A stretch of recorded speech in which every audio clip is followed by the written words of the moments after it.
All right. Let me go to the stream page here. Yeah, I was I think watching the Red Letter Media review of here. Matrix I'm just gonna change the Resurrections. thing because I think they can all hear us anyway. Oh, So, really? well, I had it Oh, on are we like we're this. live? I had it like yeah. So I had it on like the stream is about to begin, but I think it still has sound. So like, Oh, um, yeah. I see. Okay, that's fine. That's fine. Let me get to it here. What are we even doing? Well, I didn't know what to put. I don't know what I'm doing. Yeah. So for now, well, first of all, welcome to the people who have already hopped on the stream. Um, Yeah, the title of the stream is "What Are We Even Doing?" Because I don't really know what we're doing. Like we're just hanging we're out. just hanging out because Coury messaged me this morning about something unrelated, and every time me and Coury talk, we always say, like, "Oh yeah, we got to stream again soon" or whatever, you know. And so this time I said it like, "Oh, we stream again soon." And then Coury goes, "Yeah, cool. How about tonight?" And I was like, "Oh, Yeah, like I was like, oh, like it's like we're never gonna do it if we don't do it, you know. So like, I'm yeah, glad that we're doing it. exactly. But my point, if there is one, is that there's no plan. Uh, the image fight is hanging out in attract mode there because I didn't have time to make like an OBS thing that just had the two of us. And someone says, "Oh yeah, my mic is very low." Um, Sorry about that. Yes, my mic was extremely low. I agree. Um, we may or may not play video games. I don't know. That it's there as an option. So Yeah. I've been playing a lot of PC Engine lately, just because that's mostly what I play anyway at this point.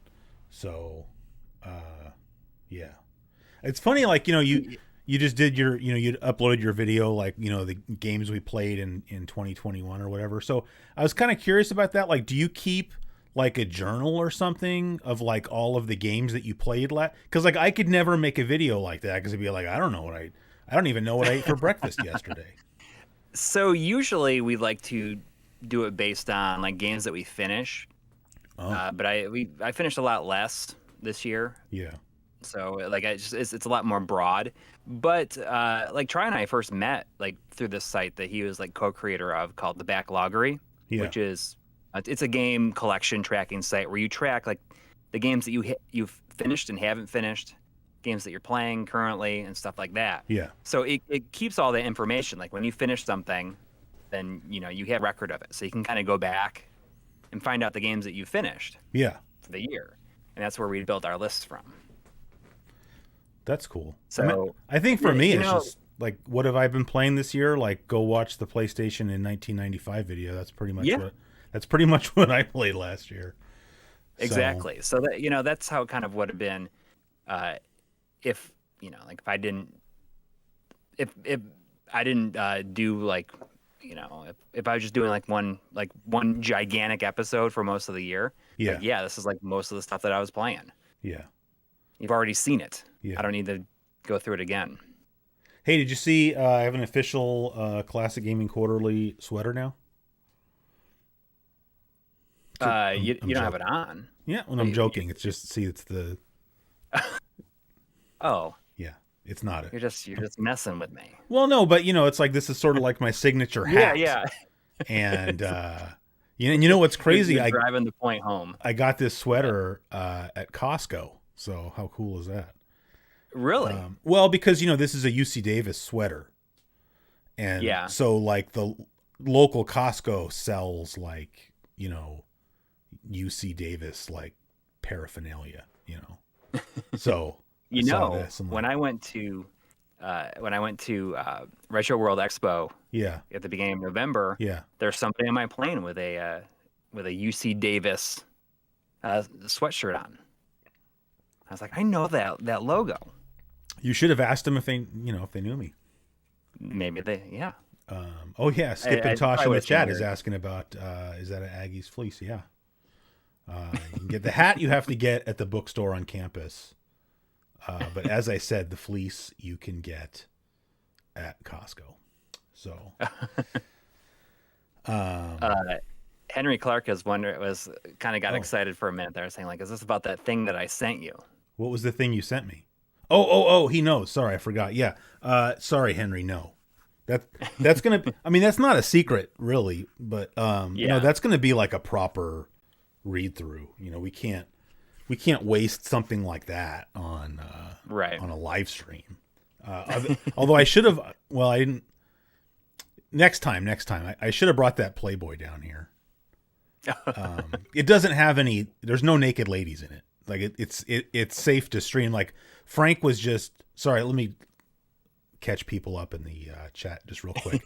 So for people that follow me on Twitter, you might have seen that like last month I got like 3 boxes full of mostly Nintendo Power magazines for free off of a friend of mine here locally, and I took what I wanted out of them. And I just figured, I knew I wasn't going to want most of them because they were, newer magazines, so just not really in my wheelhouse. And so I just figured, like, first of all, it was an excuse just to go visit my friend. But then I figured I'll take out whatever magazines I want, and then I'll donate the rest of them to the Video Game History Foundation, because then that's my excuse to go over there and meet Frank, because I had never, like, I talked to Frank on like Twitter DMs and whatnot, but like I'd never met Frank in person. So that was I was finally going to have a reason to go to the Bay Area and meet Frank. So while I was there, he's like showing me around the new office and whatnot, and just sitting on a table was this Playboy guide to electronic entertainment, which I think there was a few of these issues. And he just like picked it up. He said, "Here, do you want this?" Because he just said, like, obviously I don't feel comfortable putting this in like a blind box envelope. Even though, like I said, there's no naked women in there. Like it literally is a guide to electronic entertainment from like 1982. So like for me, I was excited about that. Like I don't really care that it's Playboy, because like if you want to read Playboy, just go read a Playboy. But I was more excited about like, here's a little time capsule of like, somebody that was really into like TVs and stereos and video games in like the early 80s. So like there's a whole article in there about how to beat Donkey Kong. Oh, that's cool. And then there's like an article about like, buying a VCR and stuff like that. So it's just pretty cool to have. And I remember at one point, for some reason, I was looking for one of the issues of that magazine, but I don't remember what I was researching. But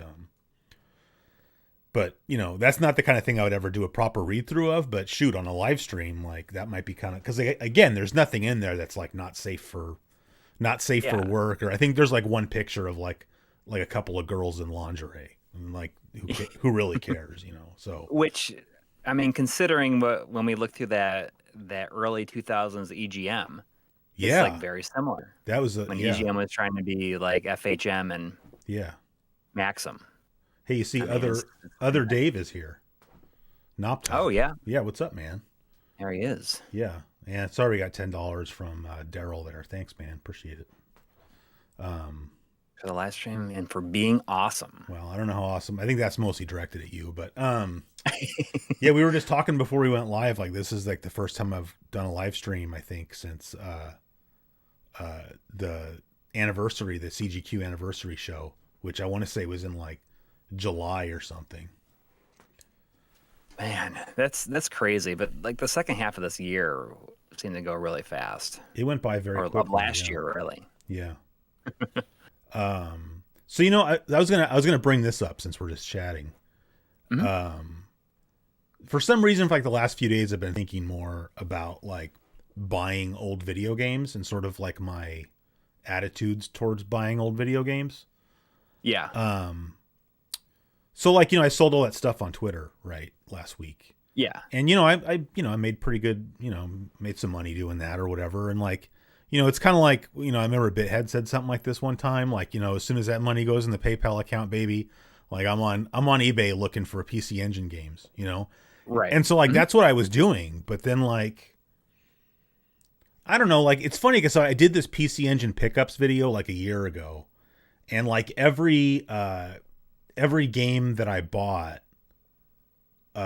was a Hue card game. And I made a comment in the video about how like I just don't really get excited about buying CD games for some reason as much as I Mhm. do Hue card games. But I can totally understand that. right. Okay, but here's my issue though with that is that, well, I have multiple issues with it really, but so like, I got like what I bought, the only thing that I bought on Black Friday this year was I bought the whatever the version 2 or whatever of the Turbo EverDrive, because I still had like I bought the Turbo EverDrive like right when it came out, right? So I still had like the original version Yeah. 1, and it was just a little bare PCB because I didn't get it with like anything, because I think I bought it directly from Igor.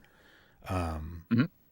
However long ago that was, I did a video. It was like one of the first videos I ever uploaded to my channel, so that like that Turbo EverDrive was pretty old. But so I bought the new one and I installed, the ROM pack, from He Who Shall Not Be Named. And so like I just stuck that, in the Hue card slot of my Turbo Duo, which, I have hooked up upstairs to my big BVM or whatever.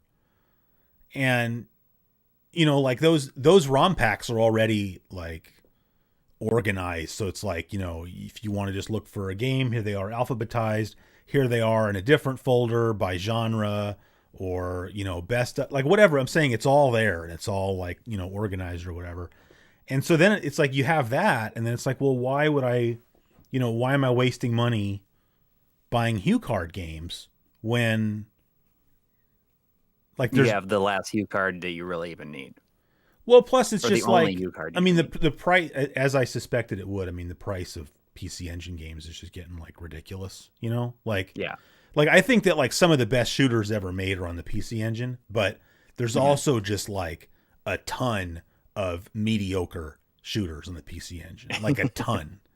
And Yeah. you can go on eBay, and like even a mediocre shooter can be like $100, right? Yeah, And there's like, no rhyme or reason to it anymore. yeah, and God help you if it's rare, right? Like now, like even the Well, PC Engine version of Magical Chase, you can pay like $1,000 for it if you're not careful. oh, I mean, I feel like it's even crazier than that, I'm sure, at this point. Yeah. But maybe not. I don't know. I feel like that was the most expensive game on the system, at least in the US. Oh, in the U.S. for sure. I think in Japan it's Yeah. Darius Alpha is probably the most expensive Hue card, but Hmm. I mean, there's a couple like Terra Cresta 2 is getting up there. Tatsujin, the Truxton, is pretty Yeah. expensive. But like those are good examples because like neither one of those is really, I think, all that good. Like I don't think that the PC Engine version of Truxton Tatsujin is not. I don't think it's that good of a version of the game. Like I would much rather have. And plus, I mean, for me personally, like I associate that game with the Genesis. So like I don't want. Yeah. It's just like I don't want to buy. Like there's other, what I consider to be Genesis shooters on the PC Engine, and like I don't really want those versions anyways. But so I'm saying, then I start thinking, well, even though I just got done saying that I'm not excited about collecting CD games, well, that would be the thing where, I still want to have the CD to play the game. Cause I don't know, for so many years we hear about like, oh, you shouldn't put CDRs into your systems. It's not good for it. And like, is it or not? I don't even really know, but it kind of makes me nervous. So like if there's a CD game that I want, I'd rather buy the CD, but then even then there's so many games where it's like, yeah, I wouldn't mind having that game, but sorry if you guys heard a Windows sound. But I'm not paying like, yeah, you didn't hear it, but I think it came across the stream there. My Stream Deck drivers got updated in case you guys wanted to know that. Oh, I just got one of those. Like the standard one. Yeah, I'm sure I'm sure you got the full size one, right? No. It's like, well, I got the one middle size one. Oh, there's a middle size one? I got the one with 6 buttons, that's got to be the small, I would think. Okay, yeah, that's like the mini. Yeah. It was like $80 probably. Something like that, yeah. Yeah, I got like the regular Stream Deck. It is like has 3 rows of 5 on it. But then there's like pretty good. Like the Pro is like enormous, I guess. Yeah. I can't imagine needing that many buttons. I mean, I just got the mini because I figured it's good for switching between scenes or whatever in OBS. Like, I'm not gonna start programming in like sound effects, you know. Well, I mean, yeah, I don't use it for sound bass effects. drop, you know, or something. You know, that might go over really well though if you just like Maybe, drop that in there sometime. I mean, I kind of bought it because like maybe that'll get me to like stream some more if I get this thing, and then I bought it. But you and I can use haven't it for streamed. other stuff, which I Like think what? is cool. Like what? Like home Well, automation? I use it, you know, like if I have OBS open, I'm using it to record. Mm-hmm. I've kind of gotten in this habit of instead of like making a new clip when I like need to, you know, just stop recording for a little bit and then resume after a little while. Oh, I won't like stop it. You can pause the recording I didn't even know and then that. resume it. I didn't know that. So there's just like a pause button next to the recording button. And I just like, I tie that to a button on the Stream Deck so I can just like pause and start recording, like, you know, just whenever I want, essentially. Why is somebody's asking in the chat, what's the one chip challenge? Oh, is that like the super spicy chip that I ate it on stream last starts with a P?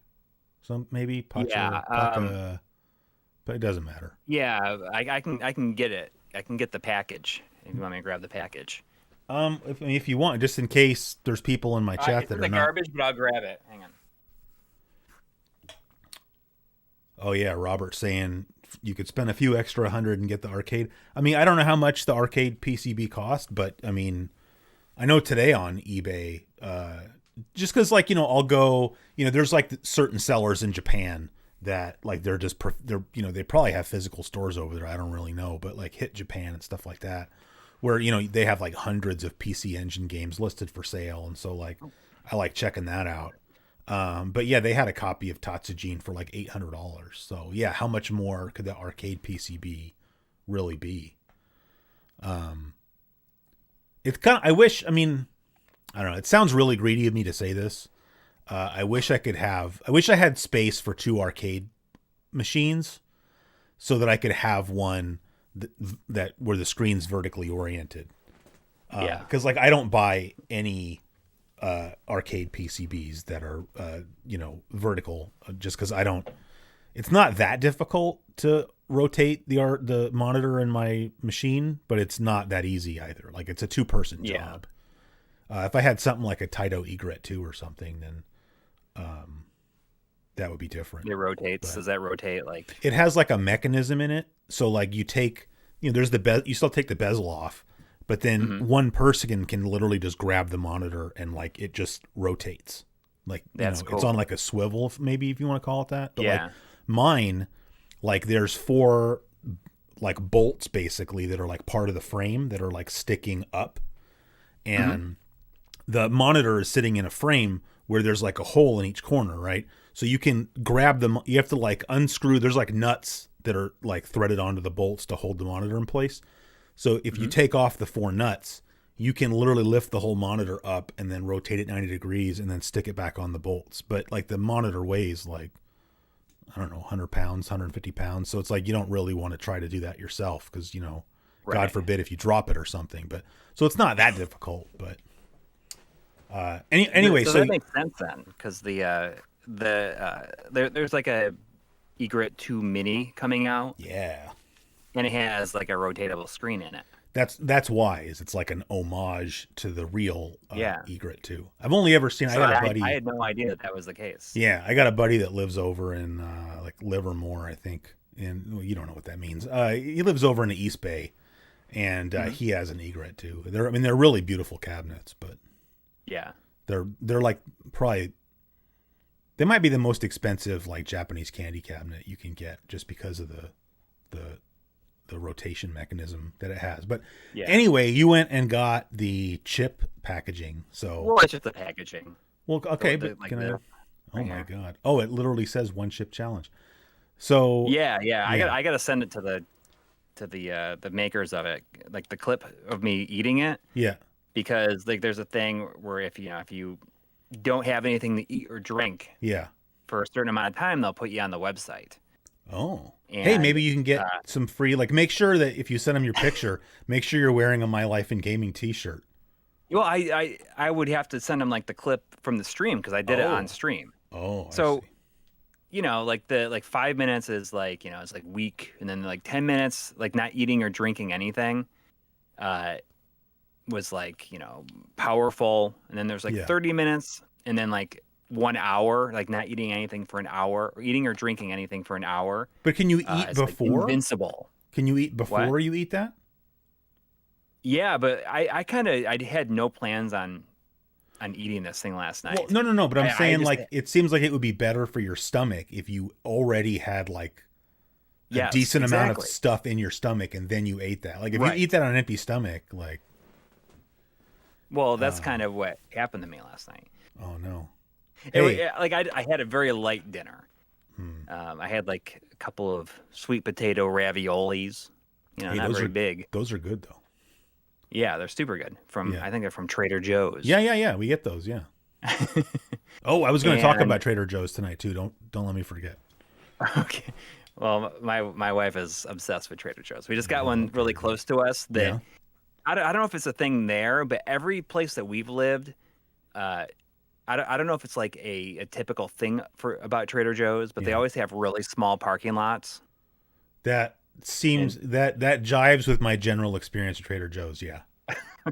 Like we're lucky So this actually. new one The one here is in a normal parking lot, but yeah, Oh, most of okay. them are like parking is half the problem when you go to TJ's. Yeah. Yeah. And it's like always like a line to get into even park. Yeah. And then, Yeah. but this new one that opened is like in this gigantic kind of like outdoor like mall area. So there's like plenty of parking. And Yeah. she's like, "Oh, I'm just gonna go because it's not a hassle to go." Yeah. And You should. she'll I was like just stock up on their I like was just pumpkin there stuff. today. She gets pumpkin pancakes, enough pumpkin pancake stuff to like last until like for a year. What do you, is it like a mix? Yeah. Or oh yeah. All right. But I don't, we're the one chip challenge. So Yeah, I yeah. managed to go.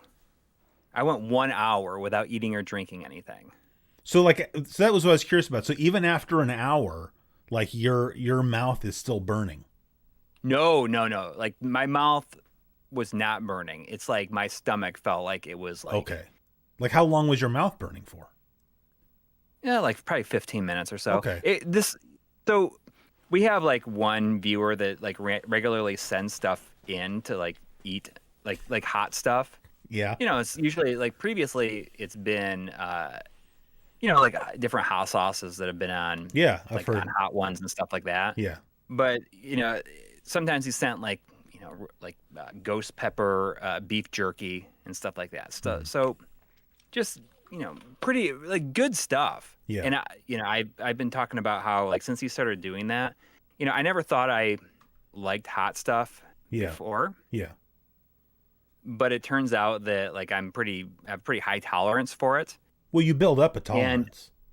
Yeah. Yeah. But even right away, I was kind of like, oh, it's like not that bad. And I have begun to like really enjoy like hot stuff Yeah. because of it. Yeah. You got to be Uh, careful though, man, because like, I was just talking the other day there's this girl that young woman that I work with, who she I don't know, this thing happened. She went and ran a half marathon, and she made some comment about how she had to run this half marathon while she had stomach problems. And so I just made a joke, and I'm like, man, you ran a half marathon like while you had like explosive diarrhea or something like that. And she's like, no, like I have an ulcer. And I'm like, how the heck do you have an ulcer? You're like 24. Like, what do you have to be that stressed out about? Although she is a graduate student, so she does have things to be stressed out about. But she said no. And I should mention this.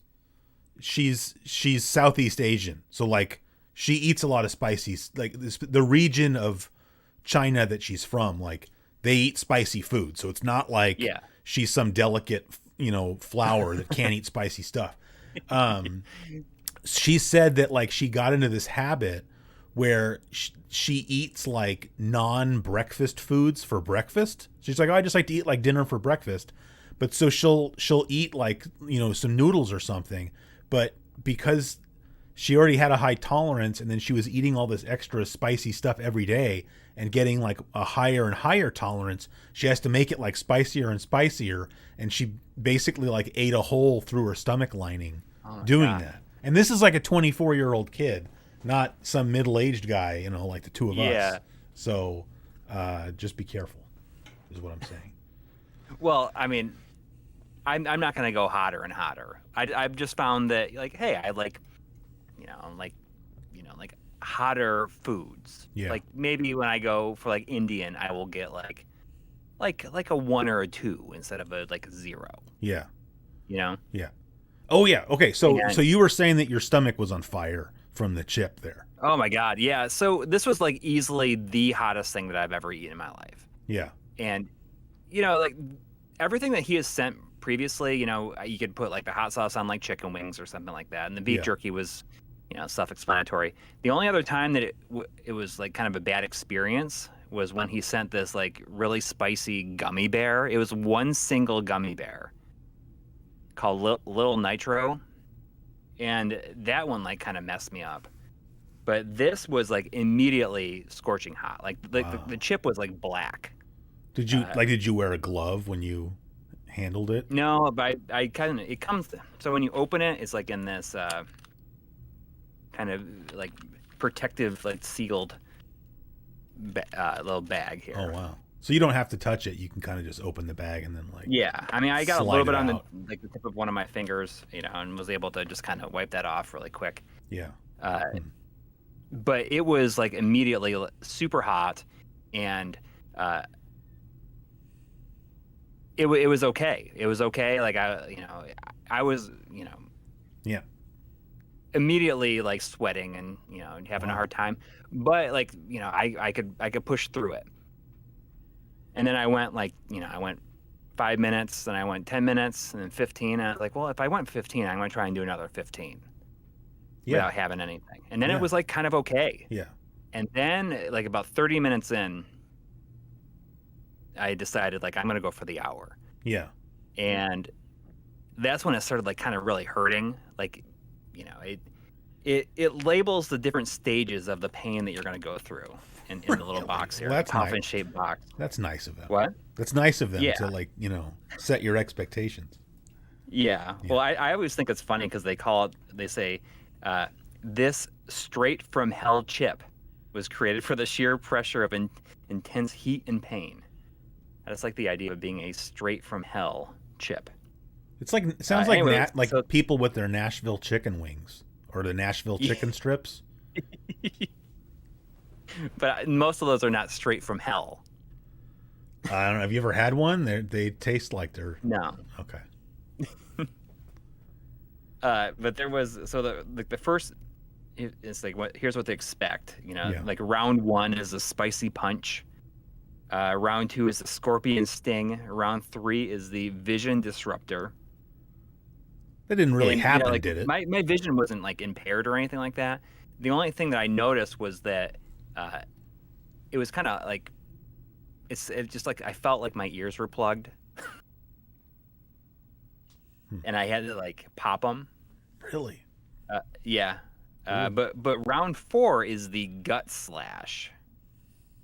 And that was really what I was feeling. Wow.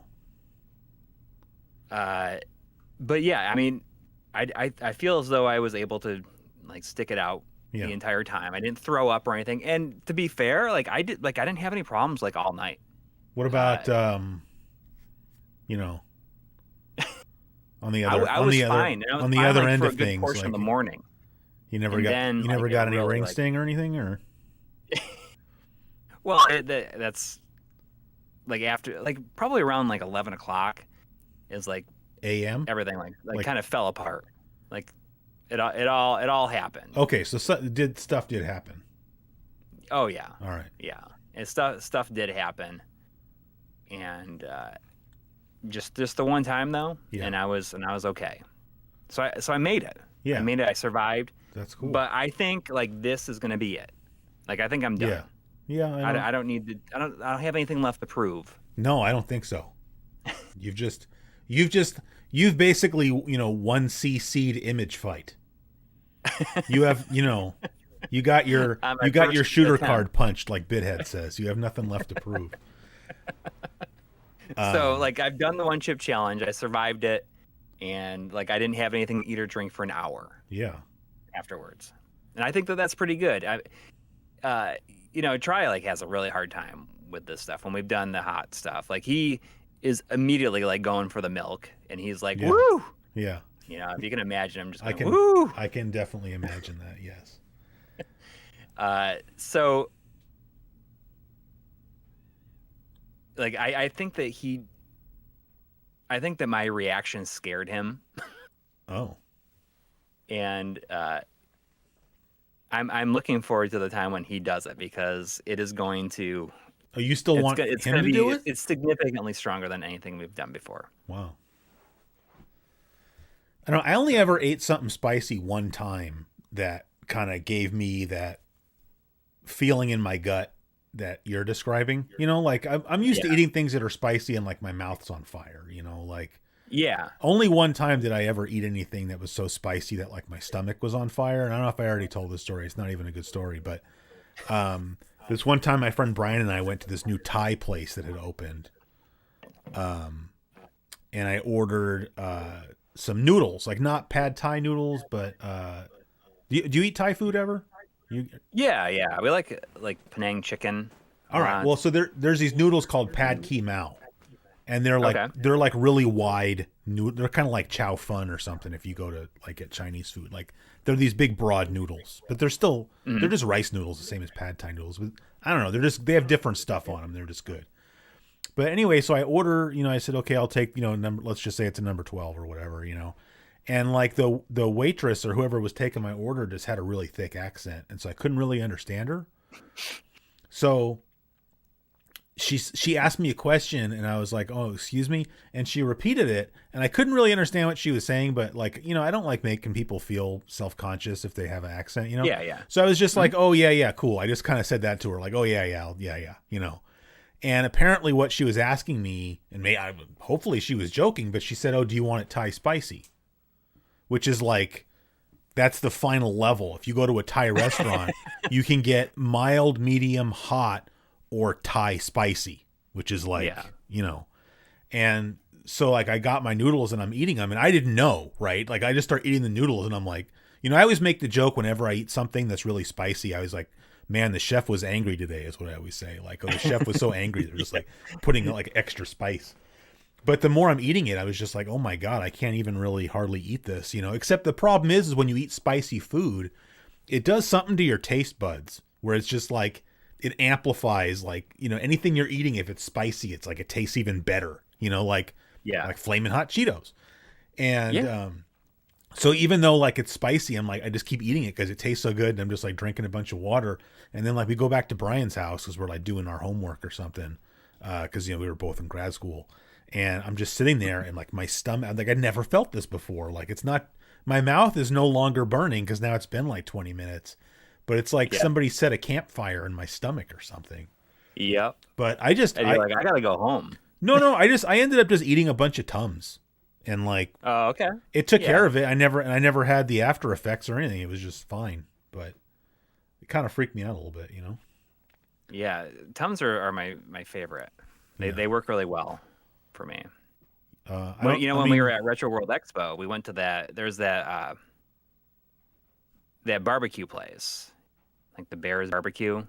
Wait, you're saying you went back, or you're saying when we were there? Yeah. Oh, yeah. Well, we went back. Oh, yeah. It was a good place. There. Yeah, I forgot the name of it. Yeah, that place was really good. That place was good. Yeah. And like I think I may have gone into it before, but or when we went there the one time when you were there, I always say like when I'm traveling, like I don't really eat like a ton because like I hate feeling like that. Just like. Feeling like really full or like having spicy stuff. Yeah. There's just something about it. I didn't eat all day and I went there and I ate way too much and like I had the worst night. Even I didn't have any Tums and the place in the hotel wasn't selling any Tums. Well, they only had like Rolaids or something, or they just didn't have anything? They had like Pepto-Bismol, like little tablets. Oh, that's not even the same. They were okay, but I was just getting like heartburn and acid reflux like all night. Like I had to sleep sitting up. Oh wow! You don't like Alka-Seltzer? My favorite is Alka-Seltzer. Well, I mean, I don't mind it. Yeah, I like Tums because like like they kind of taste like candy. Yeah. Is everybody watching, by the way, enjoying two middle-aged guys talk about what their favorite antacid product is? I know it's compelling content, but whatever. You know the one I really like, and then we'll wrap up the antacid talk. You can usually only get it if you go to like a Italian grocery store or an Italian deli. Is they have this jar of like these little, they're like pellets or something. It's like Alka-Seltzer, but if you buy Alka-Seltzer, it has aspirin in it, which I don't understand because it's like I don't have a headache, I have heartburn. Like I don't need aspirin, but they just put aspirin in there. But if you get this Italian stuff, it's literally just the antacid part, and then you can drink as much of that as you want because you're not thinning your blood out at the same time. So. It sounds good. Yeah. I mean, it's like that's a good way to do it, I guess. Yeah. But like I didn't have any Tums, but thankfully a friend got me a thing of Tums, and I have them right here. Like brought them to me the next day. Nice. Is that the one where it's different flavors? Yeah, I mean, I'm a big fan of the original flavor. This is the tropical fruit. Yeah. I'm not gonna, beggars can't be choosers. I was in need of anything at that point, so I'm not gonna be like, no, I don't like the tropical fruit flavor. Yeah. I won't take these. Yeah. So what about Image Fight? You like Image Fight? You ever play Image Fight? I'm watching it repeat over and over again, and I'm trying to figure out if you're showing it in 60 FPS or if it's 30, because things are just like disappearing for a long time, which is a telltale sign of it being 30. The stream should be. Yeah, the stream is 30. 60. The stream's only 30? No, maybe I don't have it set. Let me see what it's. Somebody else tell me. It's gonna be my fault. Yes. Let's assume. Okay, so I was looking at it as 480p. Okay, there we go. All right. Good. Suddenly things make more sense. All right, that's like good. like that gray mesh stuff right there was just like disappearing. Oh, that's no good. But now I look at it and I played this game for like 2.5 hours yesterday. Really? Yeah. Like I really like this game. I mean, it's pretty tough, but it's kind of funny. Like, when I mentioned it, I did like one of my PC Engine pickups videos, when I got, we got $2 from Willie Doc. Sorry. Thank you, Willie Doc. He said great conversation though. So I'm guessing he must have done that before we started talking about antacids, but, I talked about how tough it was because, I hadn't played it that much. It's like, Bithead's had so many, nice things to say about the game. And, so I played it a little bit, like either on Mister or with a EverDrive or whatever. And I was like, yeah, this game's pretty good. And, I bought it and played a little bit more. And so like, what I said in the pickups video, I was like, yeah, this game's like really hard. But the more I played it, it's just like, it's kind of hard. Like R-Type is hard. Like there's a lot of memorization involved and whatnot. Yeah. But it gets brutally hard, later on, but, like, I don't know how much you know about the game, but, I did a video on Irem on the NES like a long time ago, and the NES version of this was in it. I haven't played that version, but I know it's a pretty stripped down. Not great. Yeah, it's a pretty stripped down version, but there's like this game has I think 8 levels, but like the first 5 levels are like training levels. Mm-hmm. So right. So at the end of each level, it tells you like what percentage of like all the bad guys you destroyed or whatever. Yeah. And you have a running average. It'll be okay. Level 1, you got like 96%, right? But then like level 2, if you got 92%, then now your average is 94%, right? And it has that at the bottom. And if your average ever drops below 90%, you get sent to the penalty zone. And I've only gone to the penalty zone like one time, but it's like the most sadistic, horrible. Like if you get sent to the penalty zone, just restart the game. Because like, first of all, if you're getting sent to the penalty zone, like you don't stand a chance. You're not doing well. Like you need to practice a little bit more, but like, because then like you don't have any of your power-ups. Like you go to the penalty zone with no power-ups.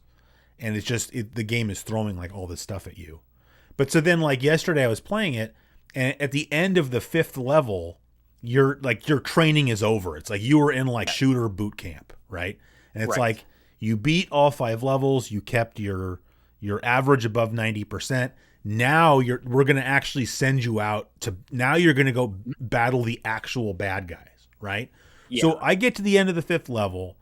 I have my ship like powered up exactly the way I like it, right? Like I got the 3 options, but they're all red, which is the better. The blue options are stupid. You want the red options. And then like my main gun is like these big missiles that like just mess everything up. I had it exactly the way I wanted it, right? Then at the end of the 5th level, there's like this little animation, like, or it's not even really a cutscene, but it's like your ship and like 3 other ships all taking off. Like, okay, you're all the recruits that just passed training, and we're going to shoot you out of this hangar, and now you're going to go, into battle or whatever. But the game takes all your power-ups away from you. and the first part of level 6 is like super difficult, and you have no power-ups. But like, why did they decide to do that? But the game is so good that I didn't even care. I kept Really? Yeah, because that's the thing, is like, if that's how it is for everybody that plays the game, right? So there has to be a way, like, you got to figure out what is it you're supposed to do to get the right power up and start like killing all the bad guy. Yeah, it's so good. It's a really, really good game. And so that kind of gets back to what I was saying earlier about buying like physical games and like really thinking about like what games do I, because there's plenty of games that are like good on the PC Engine where maybe I should want to have a physical copy, but I just kind of maybe don't. Because maybe it's like, okay, fine, it's good, but it's not a game that I like enough that I want to pay what PC Engine games are going for now, right? Right, but there's certain ones that are just so good that's like, I really want to own this game because, it's not just about being able to play it. Like you want to like have the real thing too. Yeah, because you like it that much. Yeah. So like the only game I'm really looking for right now is Image Fight 2. Oh. Excuse me, Image Fight 2 Operation Deep Striker. How awesome is that? It sounds good. I like that plot twist though, like that you don't know that it's a simulation, I guess. It makes me think of, well, I think it's I never read the book, but there wasn't an Image Fight book. Oh, sorry. Like there's that book, and then there was a movie of it. What? Ender's Game, where he's like, you mean Hunger Games? Yeah, no, Ender's Game is like he's like he commands like this kid. He like commands like this like space, like he's like a really brilliant strategist or something like that. And they have him go through all these trainings, and then you find out that he didn't know that he was actually like conducting these battles with like, and the training stuff wasn't actually training, it was actually happening. Oh. And he had no idea. He thought it was just like a training simulation. Yeah, that's pretty cool.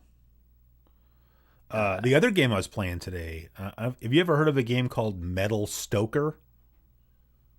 I don't know what that means. Stoker, like if you're stoking the fire, like a metal stoker. Yeah.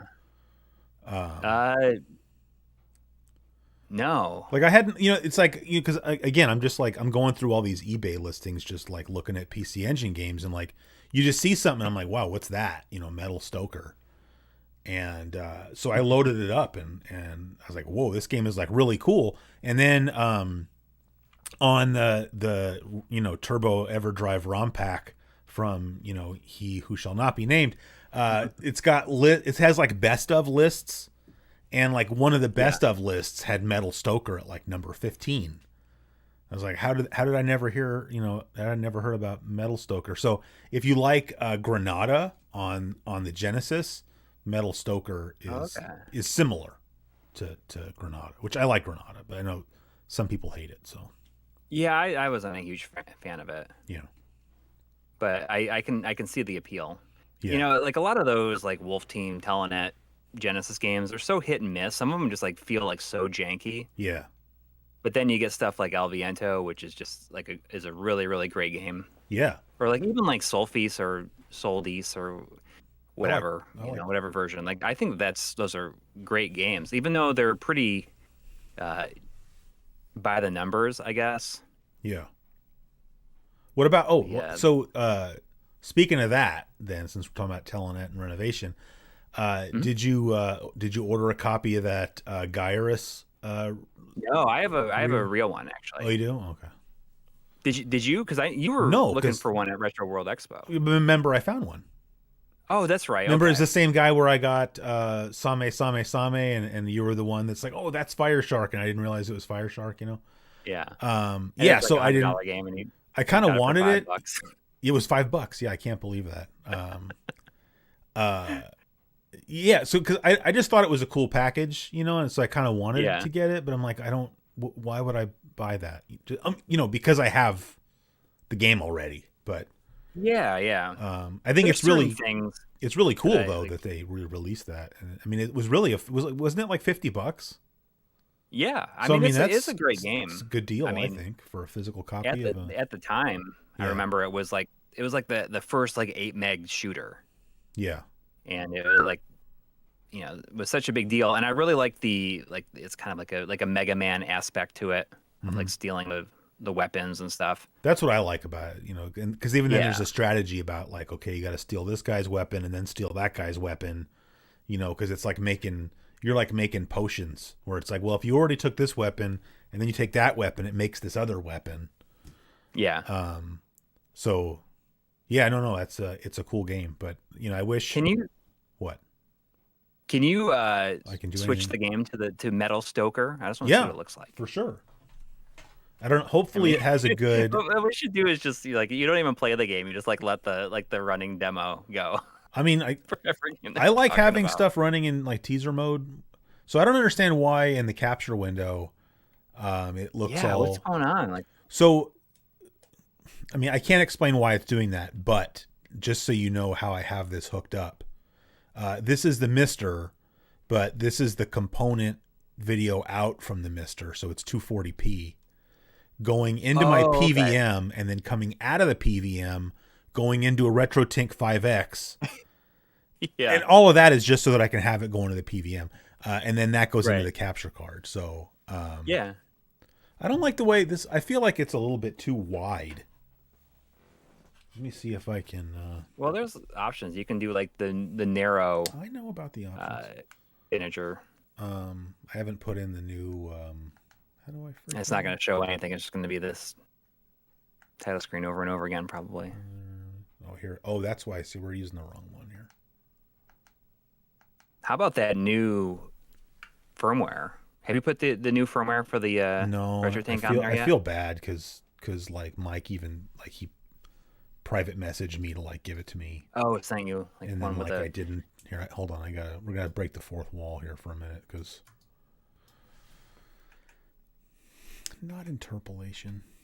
Just want where's generic 4.3. There we go. But it's pretty crazy. I mean, I'm sure you've seen stuff on it, right? Oh yeah, no, it looks very cool.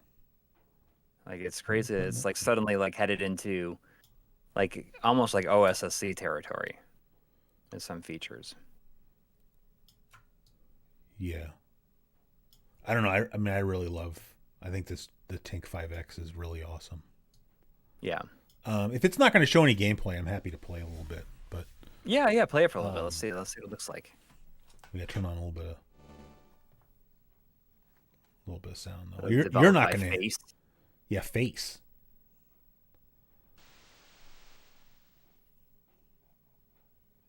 But I didn't buy Gyrus, but I was like like a lot of those repros, like they're not really repros. I mean, they're different. Than I wouldn't consider them repros, even though they kind of are. I guess they're like official repros. Yeah. If it's games that have already been released in the U.S., like unless they're in most cases, I probably wouldn't get them. But there's certain ones that have not been. Like the only one that I've like bought was the Mega Man Wily Wars, just because that never got a official U.S. release. Who put that out? Was that a? It's the same people. It's Retrobit. Oh. So those retro bits are like those. Their releases, that the cartridges are designed really well because I guess they were designed by Renee from DB Electronics. Yep. So like that gives me a lot a lot more faith in them. You know, I feel okay getting that. Yeah, for sure. I mean, I can't think off the top of my head what I would buy from them. Maybe like Zero Wing would be cool. Oh, they did that one, I think. Yeah, but I think, but you had right, but you had to buy all 4 of those games, right? Oh yeah, I don't like I have the other 3. Yeah. Right, because it was Fire Shark, Truxton, and then what was the other one?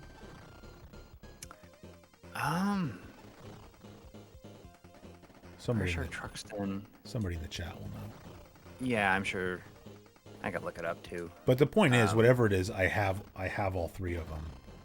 And, right. And so it's like it would be cool to have Zero Wing, but considering what that set was selling for, which if you don't have any of those games was a fine. Oh yeah, Hellfire. Yeah, I have Hellfire. I have Hellfire as well. You know, I could have just bought, you know, a European copy of Zero Wing, you know. But if you didn't have any of those games, it would be a fine deal. But I don't know why they didn't sell them separately. But well, Andrew Park is saying that Castlevania games eventually sold to 12 games individually. I don't remember that. I wonder if they. I mean, if he says so, I believe him, but I don't remember that. Yeah. Yeah, I mean, it's cool to see these releases happening, but I have not. Like the Mega Man is the only one that I bought. Yeah. So far. I mean, I know they're not, you know, they're not original from back in the day, fine, but to me, like, they're legitimate, you know. It's not like buying... yeah, absolutely. It's not like buying, like, those PCE Works games. Right. You know, although I do have some of those, but... yeah, same here. Like, I would never buy one again, I don't think. Like, you know, like, you can get an Image Fight from him, but it's like... The problem is, like, he still charges a lot of money, and it's like, dude, you're selling really nice bootlegs, like... Right. You know, and that is what they are. You know, they're not official. And I'm wondering what's going to happen now that Limited Run is doing like the reprint of Rondo. Oh yeah, because that's like a different, like that's different. You know, it's one thing to sell the repros that he was selling of that because Konami wasn't doing anything with it. Yeah. But now, it's different. And if those have the English translation on them, I will probably end up just buying that just because. Oh, you do not? Kind of you don't? Thing to have. You don't own Rondo, or you'll just? Oh, no, I do. I just have a Japanese one. Right. But I would get a version that has the English translation on it, like officially, like an official release. Yeah.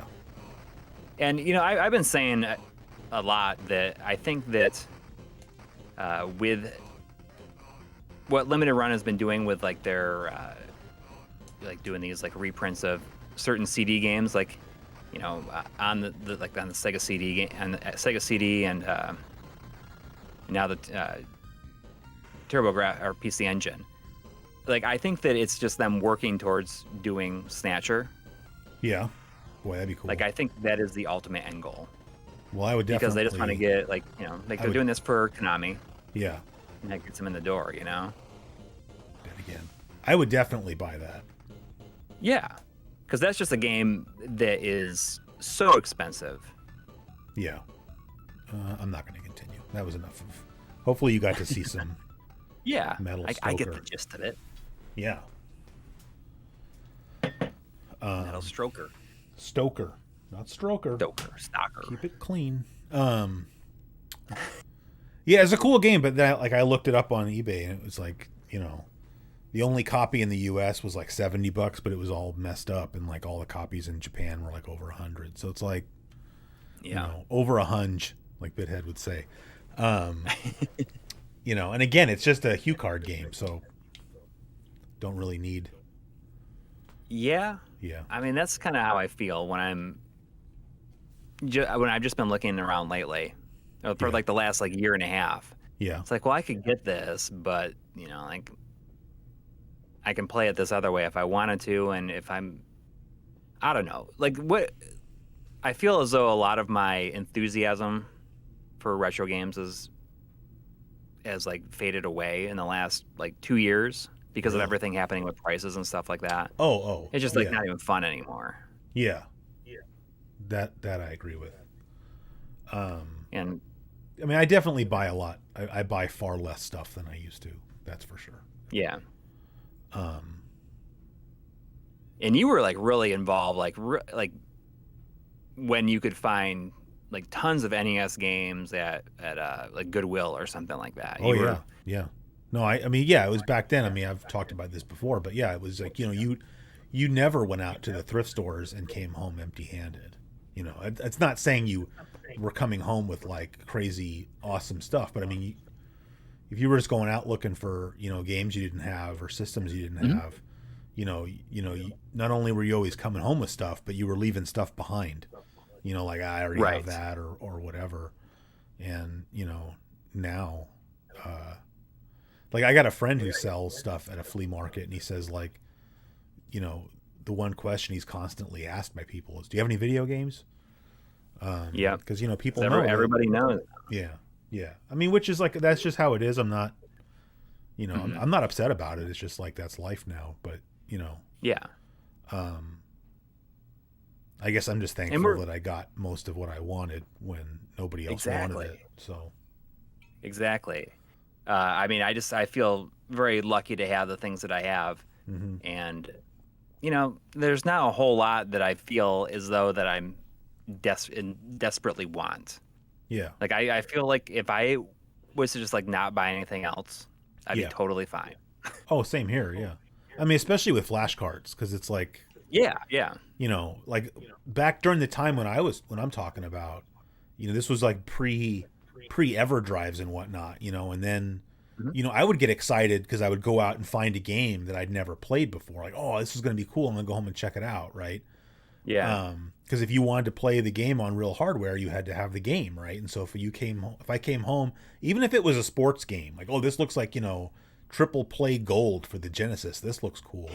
You'd just be excited, like, on the way home, just imagining, like, oh, I wonder what this game's going to be like, or like, I remember when I found Cyborg Justice for the Genesis, just because, like, that sounds awesome, and it's not awesome, but now you don't need that, right? Because you have a NeverDrive. Like I can flip through and be like, oh, what's this? This is interesting. And so like you don't really have the reason. The reason for me for having a game is like, there has to be like a specific reason. Like, oh, I had this game growing up, or I loved this game growing up, or this is just a genre that I'm into right now, or like I was saying earlier, it's like I need to be like excited about having, and that's why I got rid of some of my Super Nintendo games. And those long box PlayStation games, is like I'm not excited to own those. So why are they here? Like I'm sorry, I know that UN Squadron is one of your top 5 Super Nintendo games, but I mean to me it's like UN Squadron is like fine. Like I'm not in love with it. I have a complete fine. copy of UN Squadron. I like it that much. Look at you.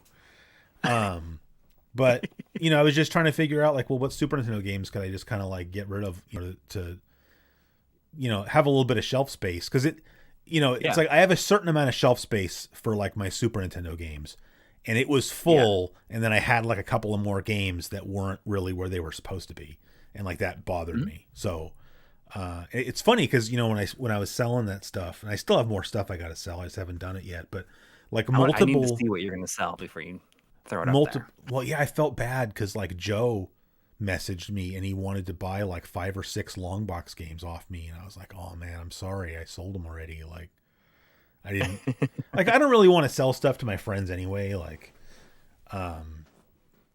but like I only had one game left that he wanted, and it was the 3D Chess Master, and I was like, dude, just give me your address and I'll just send it. I'm not gonna sell you Chess Master.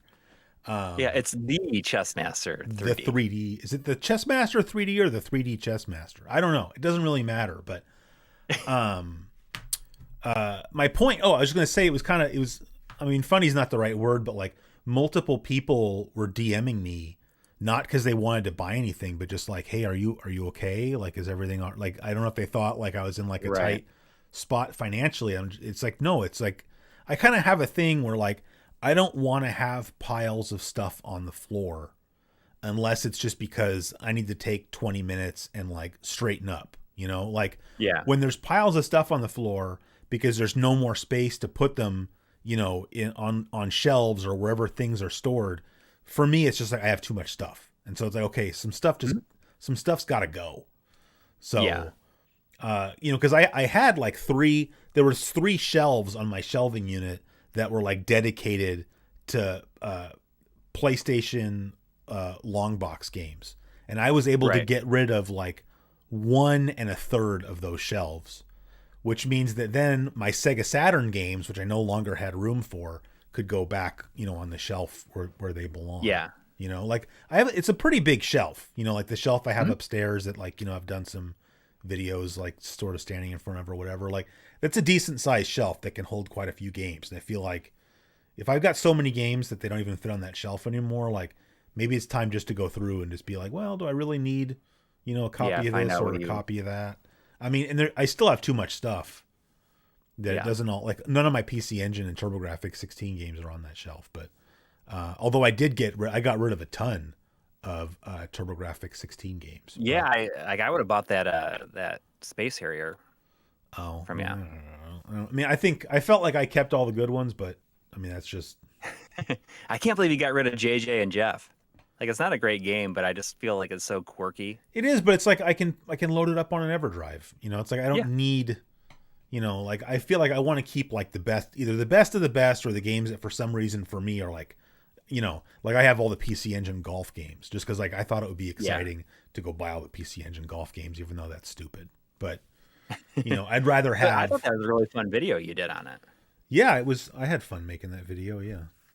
I was just thinking about that yesterday, actually. Like, I know that a lot of people are not into that kind of thing, but like, I kind of want to make more videos about like old sports games. Like, even if it's just like a Let's Play, you know, like I did that. Though, like maybe that is like a niche that needs to be filled because everyone thinks that there's no reason to show that stuff. Well, it's just, I mean, maybe this sounds weird, but it's just like, you know, sometimes I like to put on a Let's Play of something, like if I'm trying to fall asleep or something, like not because I think it's boring, but just because it's relaxing. And like, I really wanted to watch like a Let's Play of somebody playing like the original NHL hockey for the Genesis. Yeah. And I couldn't really. Do you what? Do it with like listen with commentary, or you just like have the game sounds? I mean, I think I would have preferred it just with game sounds, but if there's commentary, as long as the person isn't, you know, like I think if you watch like me playing, like I did a playthrough of like you know, Pro Yaku World Stadium 91, or I did a playthrough of John Madden Football, where you know, I think I'm, you know, my normal demeanor, so I'm, you know, pretty calm. Then like I wouldn't mind seeing that, but if it's just like somebody who wants to yell and scream and you know, engage in every single thing that happens is a buffoonery, then like I don't want to watch that. Like I would not upload just a video of gameplay unless I made a separate channel for that or something, like which I've thought about doing, but there's for no good reason. Like there is like it's a world of long plays. That's what that channel is. That one's cool. You know, the one I really like, I've watched so many of his videos. And it's funny, you know, he commented on one of my videos one time and I was all excited about it, even though like it's like World of Long Plays. It's this channel called Nintendo Complete. And it's not like there's no commentary, nothing. It's just the guy does long plays, like where he beats whatever, and the guy is just like he's like Jamie Bunker, man. He's just like a video game wizard. Like he plays, because he uploads like all the time, but you know, he plays all these games to completion. And like I've put on stuff like he did a complete playthrough of the Streets of Rage, the version of it that came on the that disc that came with the Sega CD. The arcade 4-in-1 or 5-in-1. There was 2 different versions of it. Or was it 3-in-1 and 4-in-1? I forgot. But it originally was 4-in-1, and they had a version later on with I think with the Sega CD2 that they added Super Monaco GP. Oh yeah. Okay, so anyway, he played one of those, and had Echo the Dolphin also, like on a separate disc with that. Yeah, but like I've watched that a couple times. Like, you know, if I want to take a nap or something, just, you know, throw that on. It's just kind of nice background sounds. Yeah, but I was trying one time I was trying to take a nap recently, and I was like, for some reason I was just thinking like, I really think that right now I could take a pretty good quality nap if I could watch some original NHL hockey Sega Genesis, and I just couldn't find something that like fit the bill for that. So yeah, you're making jokes, kind of, Joe, but actually people do watch my magazine read-throughs if they're trying to fall asleep, which I think is kind of cool. Yeah, people say they watch our stuff to fall asleep too. I think that's a good something to fall asleep to. Yeah, I think that something like that is good. I think that some people think that, like, oh, it's so boring that it puts them to sleep. Like that we would take offense to something like that. Yeah. No, not really. I mean, some people just want like sound on. It's like, my daughter listens to like podcasts. Like at night to go to sleep, and she listens to this one called like Smash Boom Best. That doesn't sound like relaxing. Well, it's just they put two different things like up against each other, like Marvel Comics versus DC, and they have one person on each side kind of making a case for like why their choice is like the right one. Yeah. And then they have like a judge who decides like who has been convinced. Yeah. Which one is better. So it's pretty good. It's aimed towards kids, but there's some like interesting subjects on there. Yeah. Hey, so sorry, change the subject there, but Mr. Dozer is asking, I don't know if he's asking us or asking people in the chat, but thoughts on retro-focused gaming handhelds, Anbernic, Retroid, Analog Pocket, etc. They become my favorite way to play. So I mentioned, I did. I posted about it on Twitter, but I also mentioned it in the Christmas episode that I bought an Anbernic. I got the RG351MP, I think is what it is. It's got a 4.3 640 by 480 display, which kind of sets it apart from most of the Anbernic devices have 16 by 9 displays. I think there's one that looks like a Game Boy, like an original Game Boy. Yeah. And that has a 4.3 What's the number of the one you got? It's RG351MP, I think. Okay, so I have the 351M like in my cart right now. I mean, it looks 4.3, but it looks a little bit wider. Yeah, I don't know. I mean, there's a 351 line, and the 351M is metal. Yeah. RG351V, Dozer is saying, is the Game Boy one. I believe that one also has a 4.3 display. But I think the 351MP is like, it was the most powerful one that they made, but I think they just released a new one that's more powerful, but it has a 16 by 9 screen. Anyway, point is just like you can play, all your old games, and it'll be pixel perfect because it'll just do a 2x scale, and you can just tell it, just do a perfect integer scale instead of trying to fill the screen. So you might get little black bars, very small ones depending on what you're trying to play. Yeah, but that's fine though. But I really, really like that. It's not perfect, but it's very good. I'm gonna look it up right now. So I have the RG351M in my cart, but like I don't even understand what's going on. There's like all these different. They're all like Anbernic, but then there's like there's Dosanura. Yeah, it's other people are selling them. If you get it, it's going to be an Anbernic. It's just they're selling them under other names. I see. Okay, so 351. The like this one is like the Dosanura RG351MP. Yeah, and it has like what looks like a Wi-Fi dongle. Yeah. So if you buy that, it comes with because it's the case or the shell or whatever of that handheld is completely, the whole thing's aluminum. Yeah. So I don't think you can have it can't really do Wi-Fi because there's nowhere to put the Wi-Fi antenna. Right. So instead it comes with, you get like a little USB Wi-Fi dongle, and then you get a USB-C to USB-A adapter, which, like, for me, the only like I don't really use the Wi-Fi, and that's part of the reason. Like I watched a review of it, and the guy was like saying like, you know, there's some kind of like retro achievements thing that you can do, you know, to have if you can do that if you have it hooked up to Wi-Fi. Like I don't care about that. If you're gonna do the metadata scrubbing that emulation station does, if you're gonna do it on the device, then you have to plug in the Wi-Fi dongle.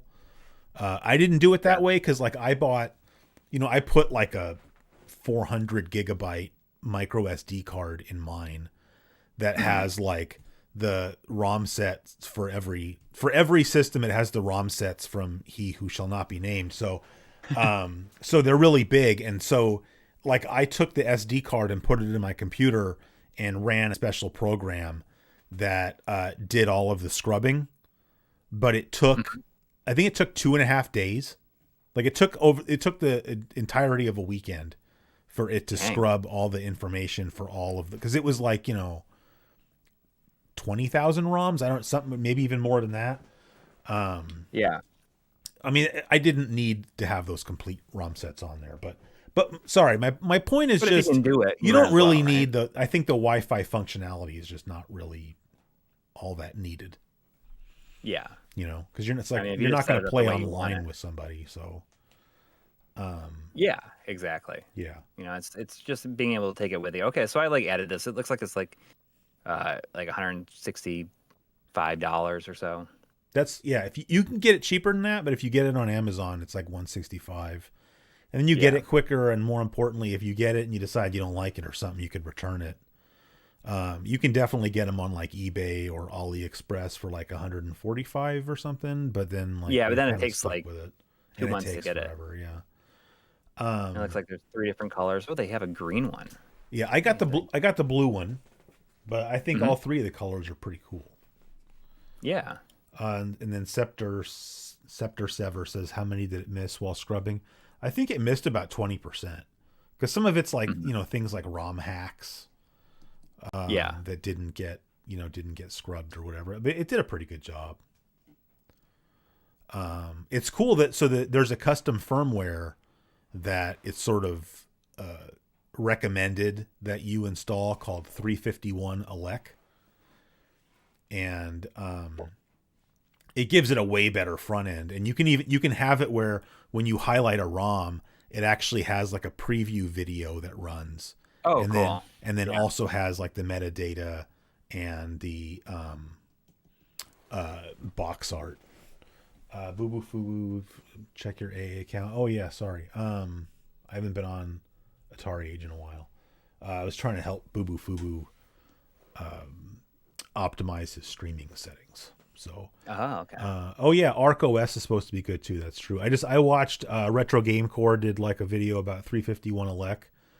And I just thought it was awesome, so that's what I went with. But then Christian Waters is saying 351 elec made the screen all shaky on my 3. I didn't have that problem, so I don't. You know, you might try reaching out to somebody like Retro Game Core and asking about it, because that's not. I don't think that's normal behavior. So, yeah. And then Alex is saying it has great default settings for resolution and whatnot. Yeah, I agree. Although by default, I think it fills the screen. So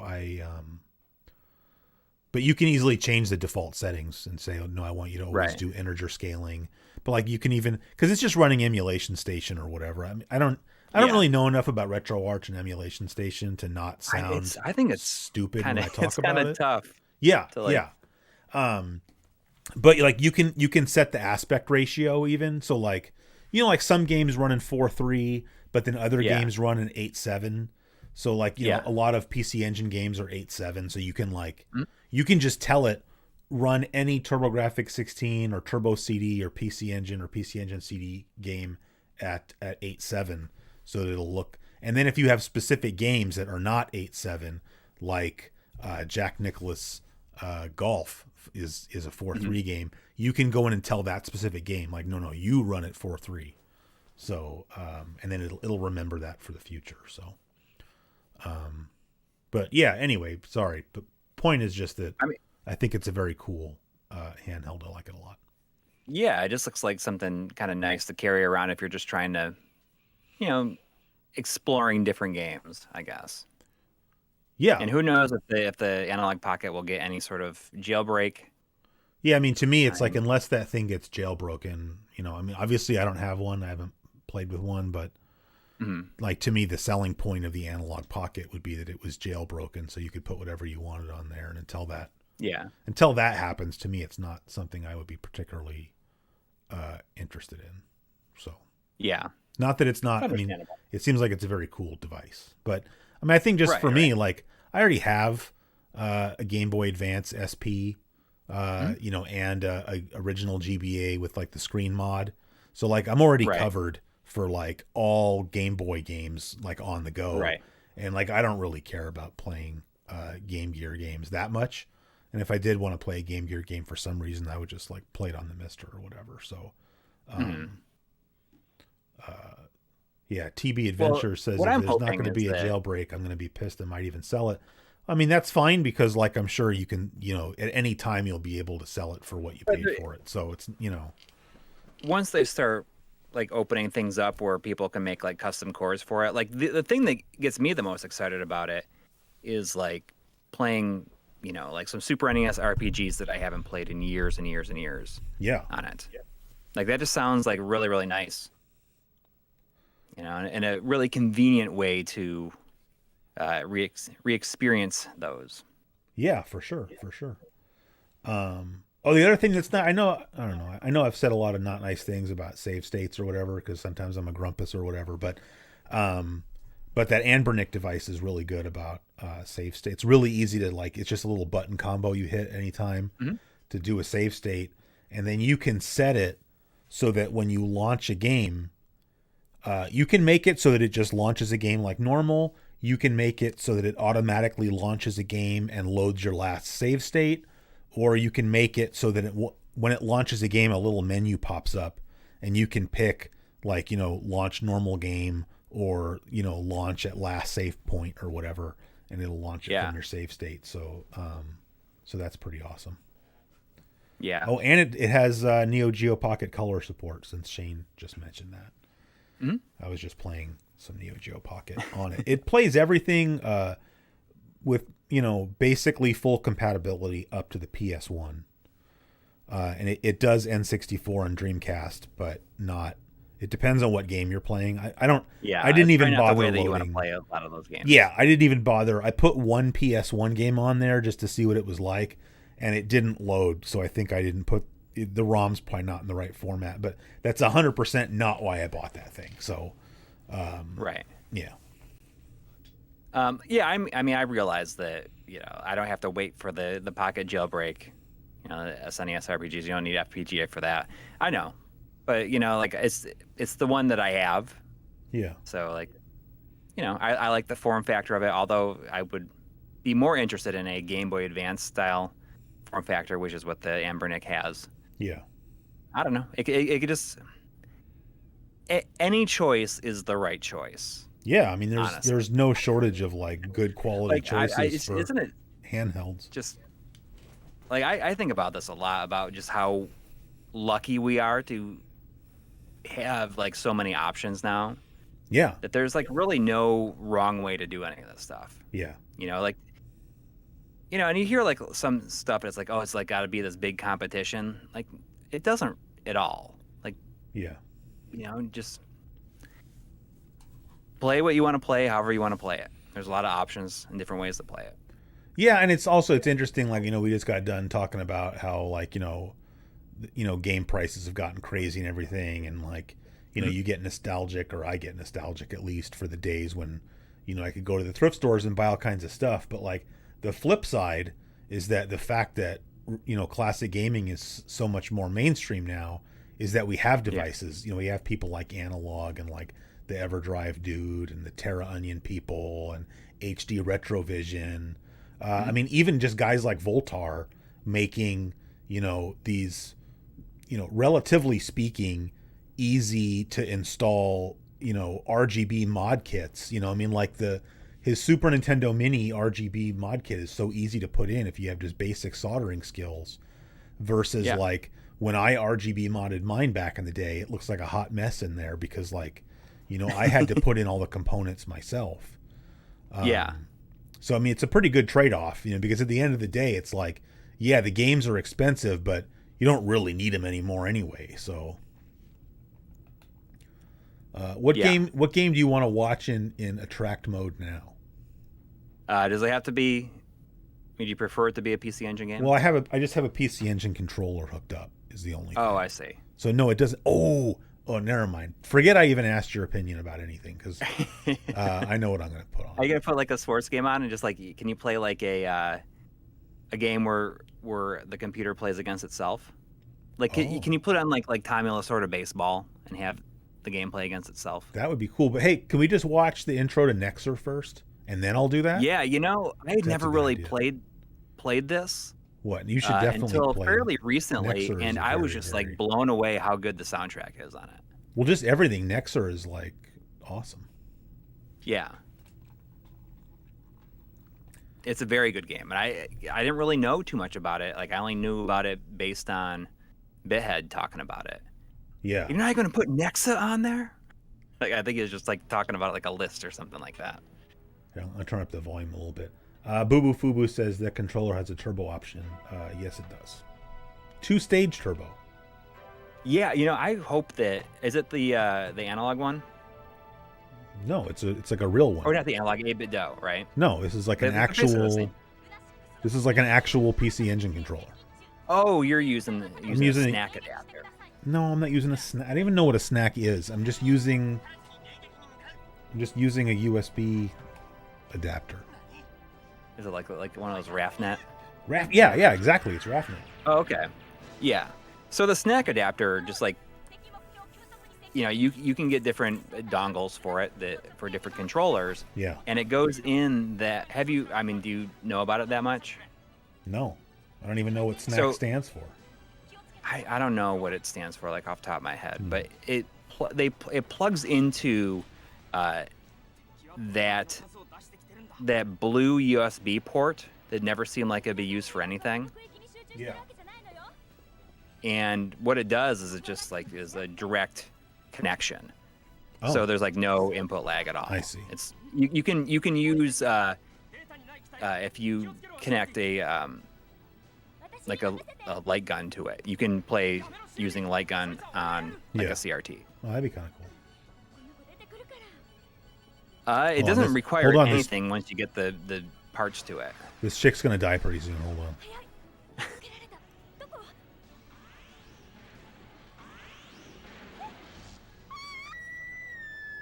It goes. No. Ah. And she's suddenly naked. Well, because it's like her spirit, I think, you know, because she got wasted by this guy. See, that's one of the things I like about this game is like, you know, there's always you got to rescue the princess, rescue your girlfriend, rescue your wife, whatever that, you know, so many games use. And this one, like in the opening cinematic here, you know, this girl that's, you know, ostensibly your girlfriend gets killed by like the final boss of the game. And the whole point of the game is you're just going to go avenge your girlfriend's death. And I think that's kind of cool. And save the galaxy at the same time. That also, yes. All right, as long as it's loaded up, I'm going to play. I'm really, really bad at this game, though, So I like Damon Bite is way better generally than Snack. I'm not familiar with Damon Bite. Like, there's so many things. You know, like we have this. Been working on this Mr. video, and it's going to release this month. And I just like it's such a scary thing because it's like there's so much stuff to miss. Yeah, I'm too dumb to make a video like that. I mean, just being honest. Yeah, exactly. Like it's I'll leave that terrifying. to people like Smoke Monster who know what they're talking about. But even then, I mean, there's like just so many things. It's like Damon Bite, like it's better than Snack, but I've never even heard of it until like right now. Just there's just so many things, and like I don't know. I all I can say is like just do our best. what's his face used to say that, the P90X guy. He'd say, do your best and forget the rest. Did you used to do P90X? I did P90X for like before we had kids. Yeah. I did it for like a year, and I was like in the best shape of my life. Yeah, you got pretty swole. I mean, no, I was just like, you know, just in like very like I was very tight, like not like yeah, never before and never since. It's hard, you know, like yeah. Like, I got into pretty good shape at one point, but it's just like, you know, it's not a destination. It's like a constant journey. You know, you got to keep up with it. Yeah. And you know, I respect the people who get a lot of joy out of it. Like that is like their hobby. Yeah. It's got to be nice to like have that be, you know, the thing that you're excited to go home from work and do. Right. That's what I was just thinking the other day is like that has to be your mentality is like, I'm going to go home and work out, you know, but it's like, yeah, when am I supposed to do that? You know? Yeah. And, you know, you see a lot of people that are in great shape. Yeah. And like, you know, that are in like their 20s. Yeah. It's like, man, you know, like, you know, when you're in your 40s, you know, like see if this is like what you're going to feel like doing every day. Although to be fair, you don't, I mean, I'm just being honest. Like you don't really look like you're in your 40s to me. Oh yeah. I just turned 43. Like people used to say that to me on my show. Like, wow, you're however old, you don't look like it. Like nobody says it anymore. Like the last several years I've really gone. Well, like even, same here. Even a couple of years ago, I'll watch a video of mine from like 2 years ago, and I'm like, man, my beard doesn't have any gray. Like that just all showed up like very suddenly. That in like the last 2 years, you know, like I have a big patch of hair on my chest that has like become white in the last 2 years. Well, I don't know. I don't have that much white chest hair yet. And it just kind of happened out of nowhere. And I am convinced, though, if I grew my hair in, it would be grayish. Because when I cut my hair, and like you know, I cut my facial hair, so my facial hair like grows in with like kind of a reddish tint to it. And you know, like seeing the hair is like on my head, like in the sink next to that. Now I'm just not even paying attention anymore. Sorry, not to you, to the game. No, this part always gets me too. Like I couldn't make it past the first level in this when I was recording. Well, usually I can. I'm not that horrible at this game. I'm just having a bad time of it. But you know, it just happened out of nowhere. Yeah. I mean, I figure at least it took me a long time to get gray hair. Like, especially like on my mom's side of the family, like my uncle was way younger than me, and like his head was like just completely gray. Mm-hmm. But he still has a full head of hair, and I don't. So I guess I got that instead. I guess I'd rather have gray hair than like no hair, which is, you know, God damn it, pretty much no hair. It's such a hard decision to make, honestly. You know, it's nice not having hair because then you don't have to like think about it or worry about it ever. Yeah, and that's nice. I mean, my brother has like, you know, he takes after my dad's side, who has like dark brown hair. You know, he's very, very hairy. Like my dad is like really hairy. Yeah. And I take after my mom's side, which means like I don't have a lot of hair, and like most of my body hair is like on my arm, it's like kind of like blondish. You can't see it. Yeah. But you know, like I have always struggled with my weight. So like, and my brother has never struggled with his weight. He can eat whatever he wants all the time, and this has been the case, and like never had a problem with it. So, I mean, it's a trade-off, I guess. Yeah. Although I'm, you know, thinking about that trade-off, I'm not sure what the good trade-off that I have is, because I'm bald and I struggle with my weight. But hey, I guess the trade-off is like really like my family doesn't, like aside from heart problems, which I think are a little bit easier to avoid. You know, like my family doesn't have a history of like cancer or diabetes or anything like that. Mm-hmm. So, oh, dude, I'm not in the right mental space to play this game right now. It's a tough game. It's hard, but I'm better at the game than this. The shooters where if you die, it sends you back to a checkpoint. This one sends you back to a checkpoint, yeah. Yeah. Like games that don't send you back to a checkpoint, I'm probably not going to play that. Like Super R-Type sends you all the way back to the beginning of the level. Like, yeah, we're probably done. Although, you know what's funny is like I feel like there's sort of like I don't know what word I'm looking for. Like if you're playing a game and you get killed, I either want to respawn right in that spot or go back to a checkpoint. But if you get game over and you continue, then I want to get sent back to the beginning of the stage. And if I hit continue and it still puts me at the checkpoint, that I don't like. Because sometimes like Image Fight is a good example where like there's like certain checkpoints in Image Fight where you don't really want to be. Like you can be playing Image Fight and you just know going through this section of this level, if I get killed, I might as well just reset the game. Because it's going to put you back at a checkpoint where if you don't have any power-ups, it's not impossible, but it's going to be like really, you know, like part of getting good at the game has to be like, I have to be able to get through this part of the level consistently without dying, or I just need more practice. Right. Well, that's like some Toaplan games. Yeah. What they do is you have a checkpoint. At least this is how it is. Like on like you know, Fire Shark is like this, and Truxton is like this, where if you die, it sends you back to a checkpoint. And if you keep on dying, it will send you back to the checkpoint before the checkpoint. Yeah. So, and that's actually really cool because it's like, you know, it gives you some more time to get powered up before you get back to that place. Yeah. Sorry, I'm gonna do a quick Image Fight real fast. Yeah, let's see it. Then we'll put on a sports game.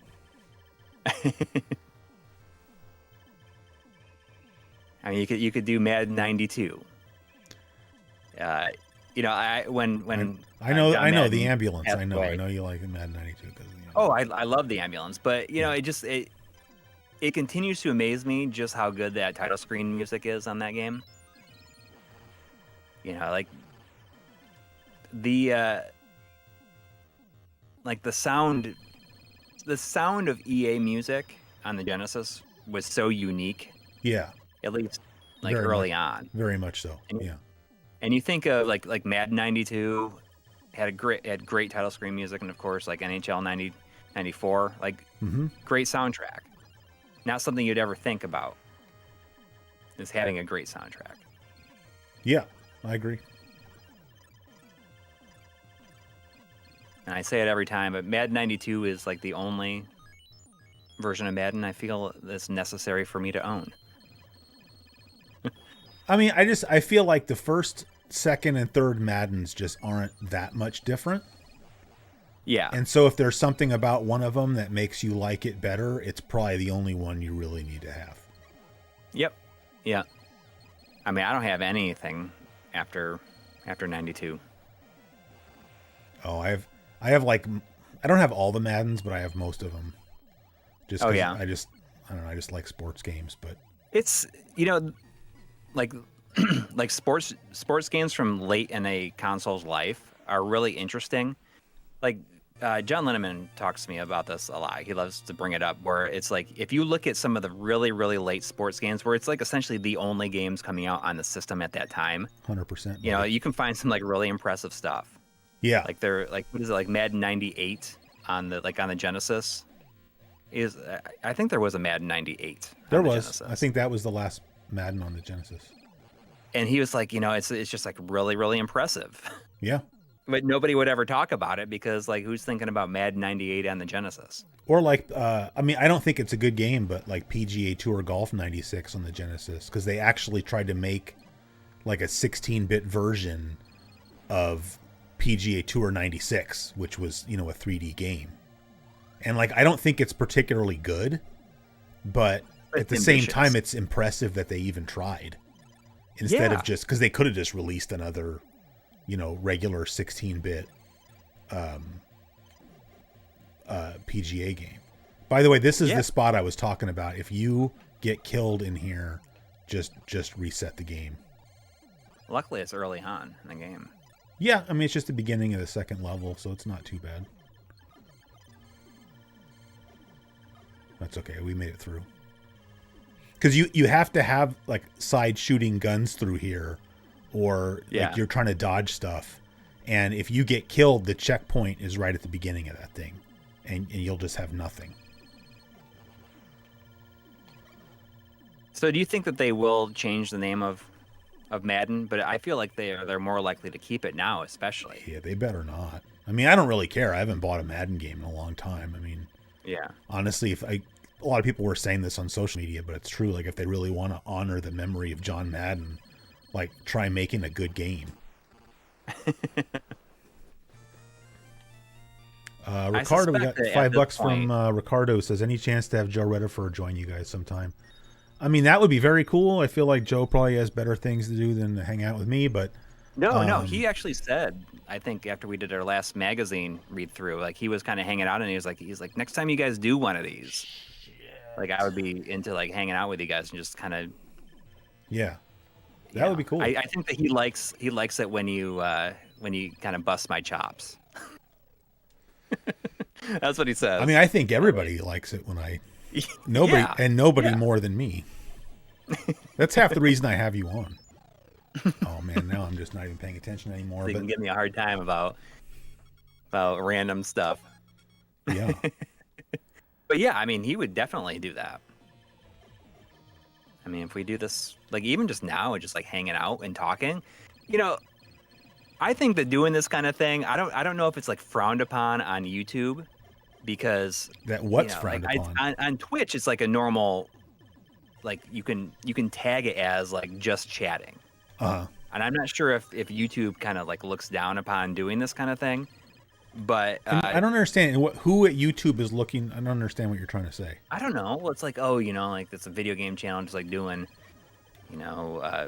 just hanging out and talking, and like you're playing something, so it's different. Yes. Or there's like a game playing, but so when we did my birthday stream like 2 Sundays ago, like I played a game for like not even 15 minutes for like almost 4 hours. Yeah. And people were into that? Really, it was just us like just talking and hanging out, because, it was the day after Christmas. I didn't want to, get into anything, but it was just like, hey, let's, like I'll, pour a drink and we'll just like hang out and talk. Oh man, I meant to go get a beer. Exactly what we're doing now. Yeah. Well, it's not too late. And I think that this is kind of fun. There's no pressure. There's always pressure. Like, but not really. Like, it's okay if we're just hanging out and talking. Oh, here comes Dr. So, Tom. I mean, like that's definitely something I would like to do more often, just like as a stream. Oh, I went the wrong way. We're going to get in trouble. Yeah, I mean, I agree. I just feel like there's just sort of expectation of like, oh, God damn it. That, of course we have to play a game or whatever. But yeah.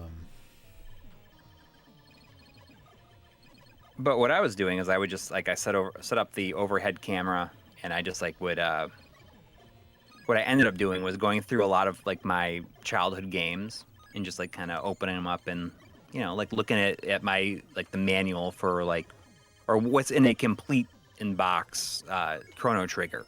Like like I got the game when it came out and I still had it. So basically you were just flexing. Yes. But I mean, it's just kind of fun to do that kind of thing with no real expectations. And people like were way into it. Just like I think that, the 140 people watching this right now. Because of you. And if it was boring, they'd be like, I can think of it just about anything else that I'd rather watch right now. But they're choosing to be here. Well, I forgot what Monday Night Football is tonight, but it's probably something not good. I forgot it was even Monday. Yeah. This freaking thing. Blake is saying, I recommended a game you guys should play, Volfeed? Volfeed. No, Volfeed's good stuff. He's right. Is that on... It's PC Engine. On here? Yeah. In fact, here, I'll load it up right now so I can finish. Yeah, let's see it. Not be sucking.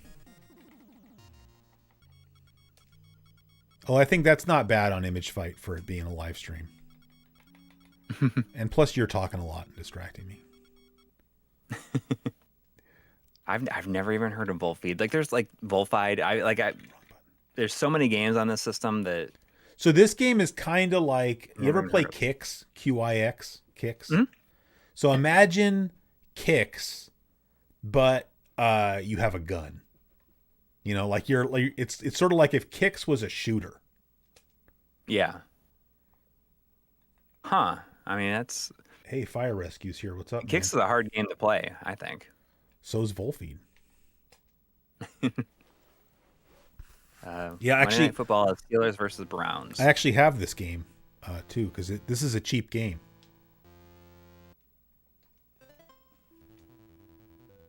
Little intro cinematic there. Huh. That's how you can tell it's good. I haven't played this game in a while. I gotta remember the controls. Oh, here we go. Oh, so close. All right. So you have to draw squares, see, and then that square gets blocked off, and then Right. and then you can get like a little. I guess I just got it. So, but basically, you have You to can only go along the track, right? yes, You can only move along the lines that you make. yes. But if while you're in the middle of making a line, anything hits the line or hits you, your ship blows up. And I think you have to block off like 85% of this space to finish the level, but you want to try to block off like 99% of it. But it'll trigger the end of the level if you get to 85%. So basically, this big dude in the middle, you're trying to kind of like herd him, you know, like block him off into a space, and then like I don't know, it's hard to explain. I'm probably doing a bad job of explaining it, but so kind of what you, I'm getting a good idea of it here. yeah. It just seems really, really stressful.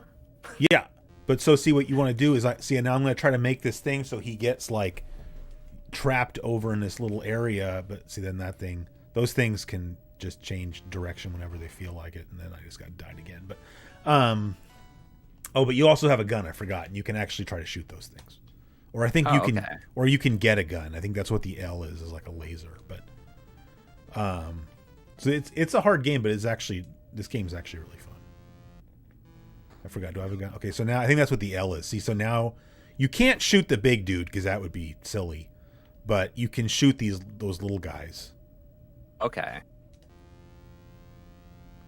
I've never heard of this. So see, for instance, we can try to make like this little area over here, and then if we can trap this dude in this area, then well, here I'll just go across. We'll make a new area, but I mean you understand what I'm saying, I think. Yeah. Oh, okay. So now yeah. So now see we have 26% of the thing blocked off. Oh, I almost made it. See, if you get greedy and go too far, then that's how you end up dying. Yeah.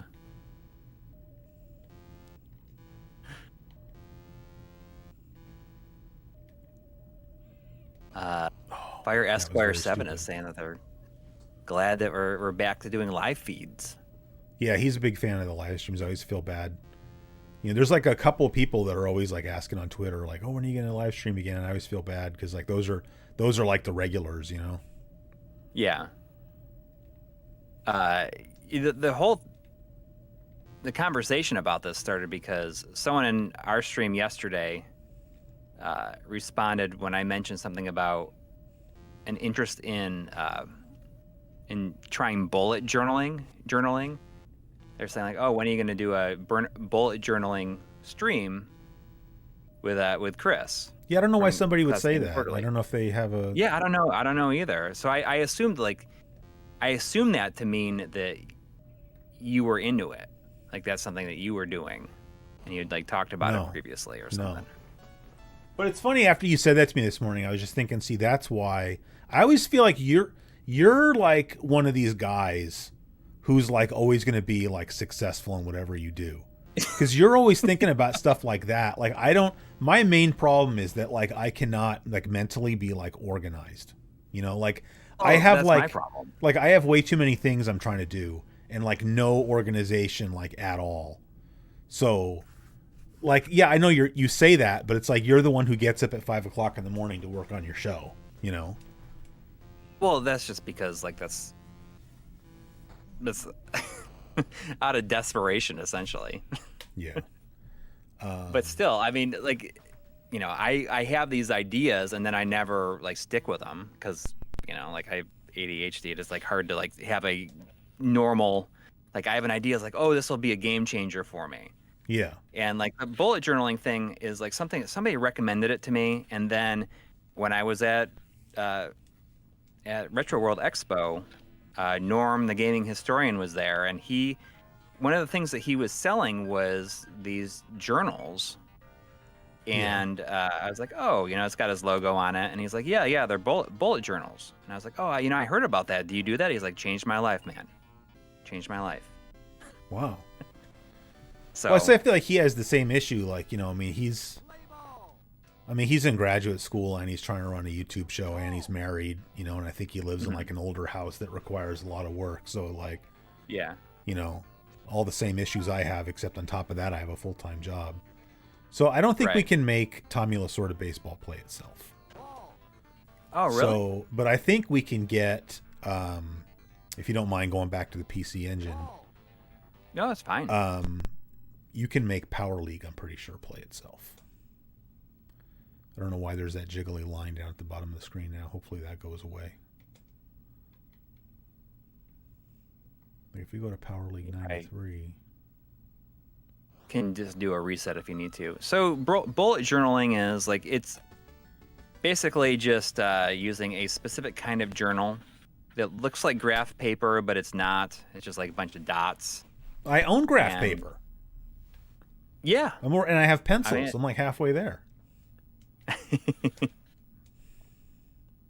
Sorry. But it's no. I'm still doing it. I haven't started doing it yet, but it's just a way to track your to-do list and like other things. And I started like looking up stuff on like how to do it. It feels kind of overwhelming, but there's like, oh, you shouldn't do anything like too extreme at first, just kind of get a feel for it. And if you want to add things to it, then you can. So I don't know. Like I have an interest in trying that because I like constantly am trying to figure out a way to manage the things I need to do. Because like I'm good at keeping up with stuff, but there's a lot of times where if you get too overwhelmed, you just kind of like get paralyzed with the amount of stuff that you have to do. And that was one of the reasons I switched over to getting up at 5 o'clock in the morning, is because I just wanted I needed some time where I could focus on stuff without being distracted by anything, whether it be like regular work or kids or anything like that. So, I randomly found that I was getting, able to get a lot more stuff done. Like if I get up at 5 o'clock, make some coffee, and just kind of hang out by myself. Because I don't know if this has happened to you, but like in the last couple of years, like really like the last year and a half, like by 7 o'clock, like I'm just done. Yeah, absolutely. It's just like I don't want to do anything. I don't want to work on the show. I don't want to work on anything. Yeah. And I'm like, well, if I'm gonna feel like that at 7 o'clock, I can't just like not do anything. I need to get some of this stuff done. So I might as well, decide to get up at 5 o'clock in the morning and then make your coffee and then immediately get to work. Don't let yourself get into any time sink busy work that you don't need to do. Yeah. So basically what I do is when I get up, I just make coffee and sit there and get to work immediately. And it's been really good for me, I think. But the problem is that I'm super tired by the end of the even earlier than I was before. But that's fine. But the reason I'm kind of going tonight is because I didn't get up until 7 today, cuz or maybe it was 6:30. We got this puppy, and the puppy is needs to be taken out in the morning, and but she's pretty good about just sleeping. And my wife took the day off today. The kids had to go to school, but I didn't really have anything to do, and the kids have been off for over 2 weeks. This is the first day that they weren't here. Yeah. So we just slept in a little bit, and then I'll get back into my routine tomorrow or the day after. Sorry, Alex is asking about Ladybird. No, Ladybird is not allowed in the basement because she can't she can't behave herself down here. So we're making progress. Like, she didn't used to be allowed in the basement or in my room upstairs, but now she's getting to the point where she can be in my room upstairs with me, like while I'm playing games or whatever. But down here, like, there's just too much stuff for her to get into trouble with down here. So. Which is too bad because she'd be a cool streaming buddy to have. Well, when she gets older, Oh yeah. Like, she'll be fine. Like, I can't remember the guy's name, but there's a guy on Twitch, Psychomantis. Is that it? Or am I thinking of somebody else? It's a guy. He does like arcade streams. Like, he has. Yeah. He's over there in Chicago, and like, he has, his cat is always on his streams, because his cat just sleeps in a chair, and so he just has like a camera just like on the cat at all times. I don't know. I mean, I'm just like, I love cats. And so like, I don't know. I just think that's really cool. He has like the official stream cat. And so like, it'd be cool if, Ladybird, but Ladybird's like, she's like 7 months old or something, or no, she's older than that now, but 9 months old. I mean, she's still a baby, and so she just has way too much energy. And like, so for now, like, sometimes I let her down here. Like, I'll let her come down here and just basically if she starts getting into trouble, I just take her upstairs and put her out and close the door. But part of the problem with her is like, she really hates closed doors. Like, especially if I'm behind a closed door, like, she'll start crying and I can hear her like rubbing her whole body against the door. But even if like sometimes, like, I usually leave the door, like the basement door is always closed. But like my room upstairs, I always keep the door closed. And even if my wife and I are both like right there because like, our bedroom is, on the same hallway as that room, we're both right there, but she'll get it into her head that there's somebody in there. And so she'll start crying, and it's like, Ladybird, we're right here. But it's like, she's not having it. I mean, I don't know, at the beginning of the stream, hopefully it didn't come through on the, over the microphone, but like, she was crying outside the basement door, which, like, I hate it when she cries just because I feel bad. But like, I can't be chasing her around the basement trying to pull her out of things when I'm, when we're live on the internet or whatever. So, especially she really likes getting behind the stereo, because there's like cables back there to mess around with, and I don't. That she can rub against, like, wants to rub against. Or she'll like bite him a little bit, or she's trying to pull him down. Or like, the shelf underneath the stereo has like CDs and stuff on it. So like behind the CDs, there's nothing there. And so like, she wants to get back there and like hang out, and I'm just not, but there's cables hanging down from the stereo, and I don't want her messing with that stuff. So, but I don't know. I was actually thinking about taking my stereo out of the basement. I don't really know. Oh yeah. I'm just like putting it in the living room or whatever. Yeah. I mean, it's mostly your fault. It's like 85% your fault. So it's like, it's not your fault. But so like, how on the other side of your basement, you have your table for just, show purposes, having a table. Like, I would like to have something like that down here. And the problem is, like, this desk that I'm sitting at now was supposed to be that table. Like, this desk used to be over there, and the piece of furniture with the stereo on it over there was over here. But the computer was on it, and like, that's where the stereo is now. That. Like, sorry, now you're seeing my hand there, but well, I'm showing the people at home there too. So like, that used to be where I'm sitting now, and like, I would sit at that while I was streaming. But then okay. And the whole reason that I bought this desk was really for doing magazine read-throughs, because I'm like, well, if I buy this and I get this like, monitor mounting system, I can have the overhead camera and whatnot, and there we go. And, I can do magazine read-throughs, but I'm like, wow, this is a really nice desk. And so I ended up just using it as a desk. And then I ended up moving it over here, which kind of sucks because I think if you watch the videos that like I've done in the basement, when I'm sitting over there, I think you get a way better background because you can see like my arcade cabinet and all that kind of stuff. And well, right now I can't do that. I have to sit. Lights and stuff. Yeah. Really so nice, right like, now I'm sitting over here, and so you don't get that background. And so I was just thinking like, because my wife was kind of eyeballing this piece of furniture over here, because this is supposed to be a sideboard, like for a dining room or a kitchen or whatever. And in fact, when we first bought this in our old house, it was in the kitchen. And so we were kind of saying, like, we have this breakfast nook in our kitchen that is like, we don't use it because like we don't need a breakfast nook. Like I have a dining room table, like that's where we sit when we eat. Like I don't need more than one venue in my home in which to sit and eat. That's silly. And so we're thinking if we stuck this in the breakfast nook, we could put like the coffee pot on there and the water heater, and all that crud. And so then I wouldn't have it down here for my stereo to be on anymore, but then I could buy another table and put it over there. And then that way I'd have, just because not even just for magazine read-throughs, but it's like if I want to make a video about like, oh, I got this old computer we're going to check out today, or just whatever. Yes. I don't have a surface to do that on currently.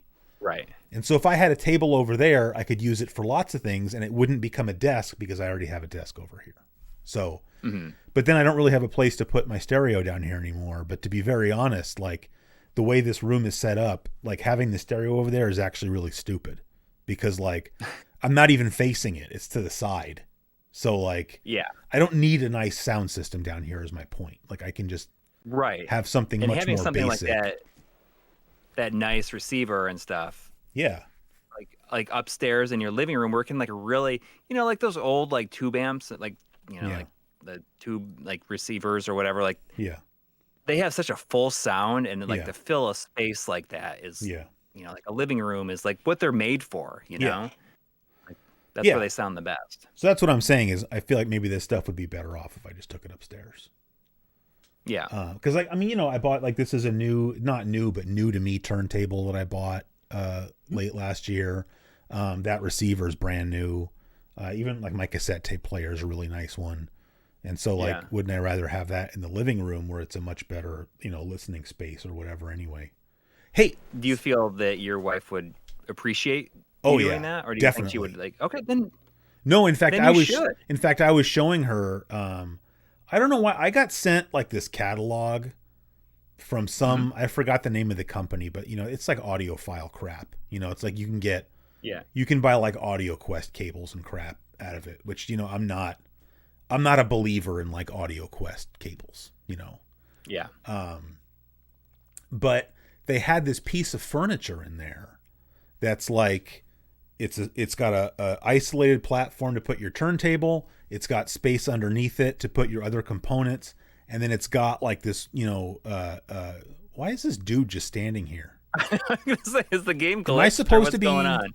Oh, I'm supposed to be playing too? Is like, I don't really get that. We should put something else on then. Somebody else was saying I should have NHL 94 play itself. Robert, Bob was saying that. You can probably do. But it's like Madden 92 probably can make it play itself. Oh, we could do that. Yeah, it's football season. Anyway, I showed my wife that, and she was like, "Dude, that's cool. We should get that." Yeah, because it's got like a spot on top where you can flip through records, so that the records are facing you, and you flip through them like if you were at a record store. And then underneath there was like storage for more records. So, I could have something like that up there. But yeah, generally speaking, like my wife is very receptive to the idea of like, it would be cool if we had a nicer stereo setup in our living room. So, I think that'd be great. Yeah. Just like, and it's nice to just kind of have, like music filling the house in that way, where it's not like you can just put it on because you want to, and you're doing something else. Like if you're like making dinner, because that's how I am. Like I'm more like I would rather have. Sorry, do you have any preferences for what teams you want playing each other? I mean, this is a replay of the '90 Super Bowl, I think. I mean, this is like the best Bills team. Yeah. What weather do you want? Snow. Okay. Snow. All right. Well, I'm just gonna hit it then. All right. Oh, so this was another topic I had to talk about since we're talking about records now. So I already told my wife this story, but this made me very angry. So, and it made so anyway, so, I mentioned, for anybody that watched the Christmas special, which I apologize for the Christmas special this year being pretty crappy, but, well, Mr. Cellini, who donated $4.99, said thanks for another Christmas special. Oh, I'm sorry, you missed a donation. I'm sorry about that. There's another one. Mr. Cellini, thanks, man. Sorry, the There's Christmas also $10 right, while we're talking about it. There's really quick. There's $10 from oh no, Peter 007. 007 saying 2 of my favorite olds like me. Yeah. Looking forward to your 2022 videos. Yeah. Thanks, guys. Thank you. All right. So anyway, I mentioned in the Christmas special that there's a record store that I frequent. I mean, it's the only record store in town anyway. And I go in there, quite often. Or that looks nicer. I go in there quite often, and it's one of the only places I can go where I walk in and the people that work there, hey Chris, because I go in there often enough, they know my name, which is nice. But it's just the kind of place like, if you're a regular customer, they take care of you. Like when I was getting really big into having like cassette tapes and stuff, people would come trade in their cassettes because it's a music store. They sell, records, CDs, cassette tapes. They'll sell whatever. And, but they don't sell, like if somebody has like a blank tape where they put a Genesis album on there or something, they're not going to sell that, but they'll tell the people, it's like, well, I'll give you some store credit for these, commercial tapes or whatever, but we don't sell used blank tapes. But if you're just trying to get rid of them, we'll sort of recycle them for you by, rehoming them. And, so when the manager, when I told him I was looking for tapes or whatnot, he started saving all those for me. Like I'd go into the store and he'd be like, hey Chris, here's your box or whatever. And it was like a box of like used blank tapes. Because like, I was, if they were in good condition, like I was using those to make mixtapes, I was using them just to make my own tapes, et cetera, et cetera.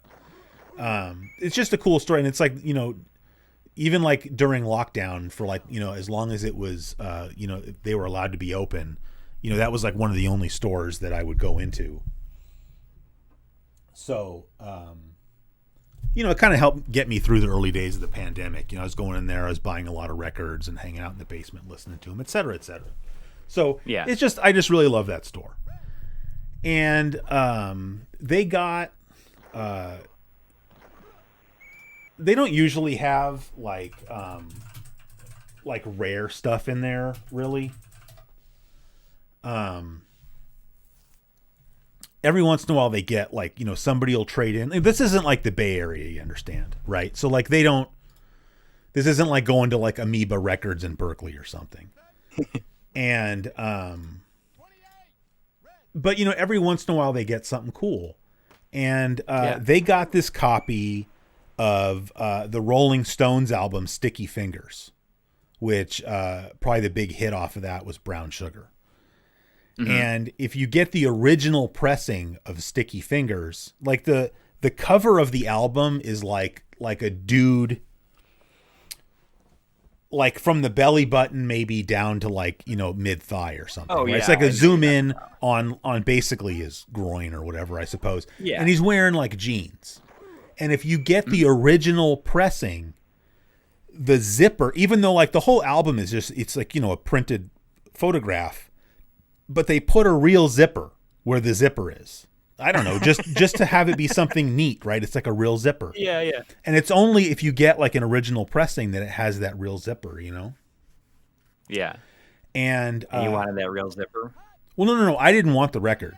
None of this involves me. I was purely, in a sideline observer. But just what happened made me angry. So, oh, I see. So somebody brought this to trade it in, and that record's worth a lot of. Oh yeah, sorry, I didn't mention the record was still sealed. So this is like, however, 40 years old, whatever, however old I don't know what year Sticky Fingers came out, but it's first pressing, still sealed. So this is a highly collectible album for somebody that's a record collector. I'm not a record collector. I just like to listen to music,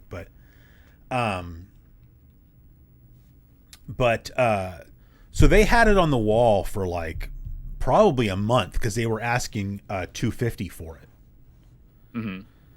And again, the only person that should be buying an album like this is like a collector. No different than someone that collects like sealed video games, right? Like, nobody goes and buys like I'm gonna go buy a sealed copy of Chrono Trigger so that I can bring it home and open it because like I want to play the game that it's never been played and all the save files are empty.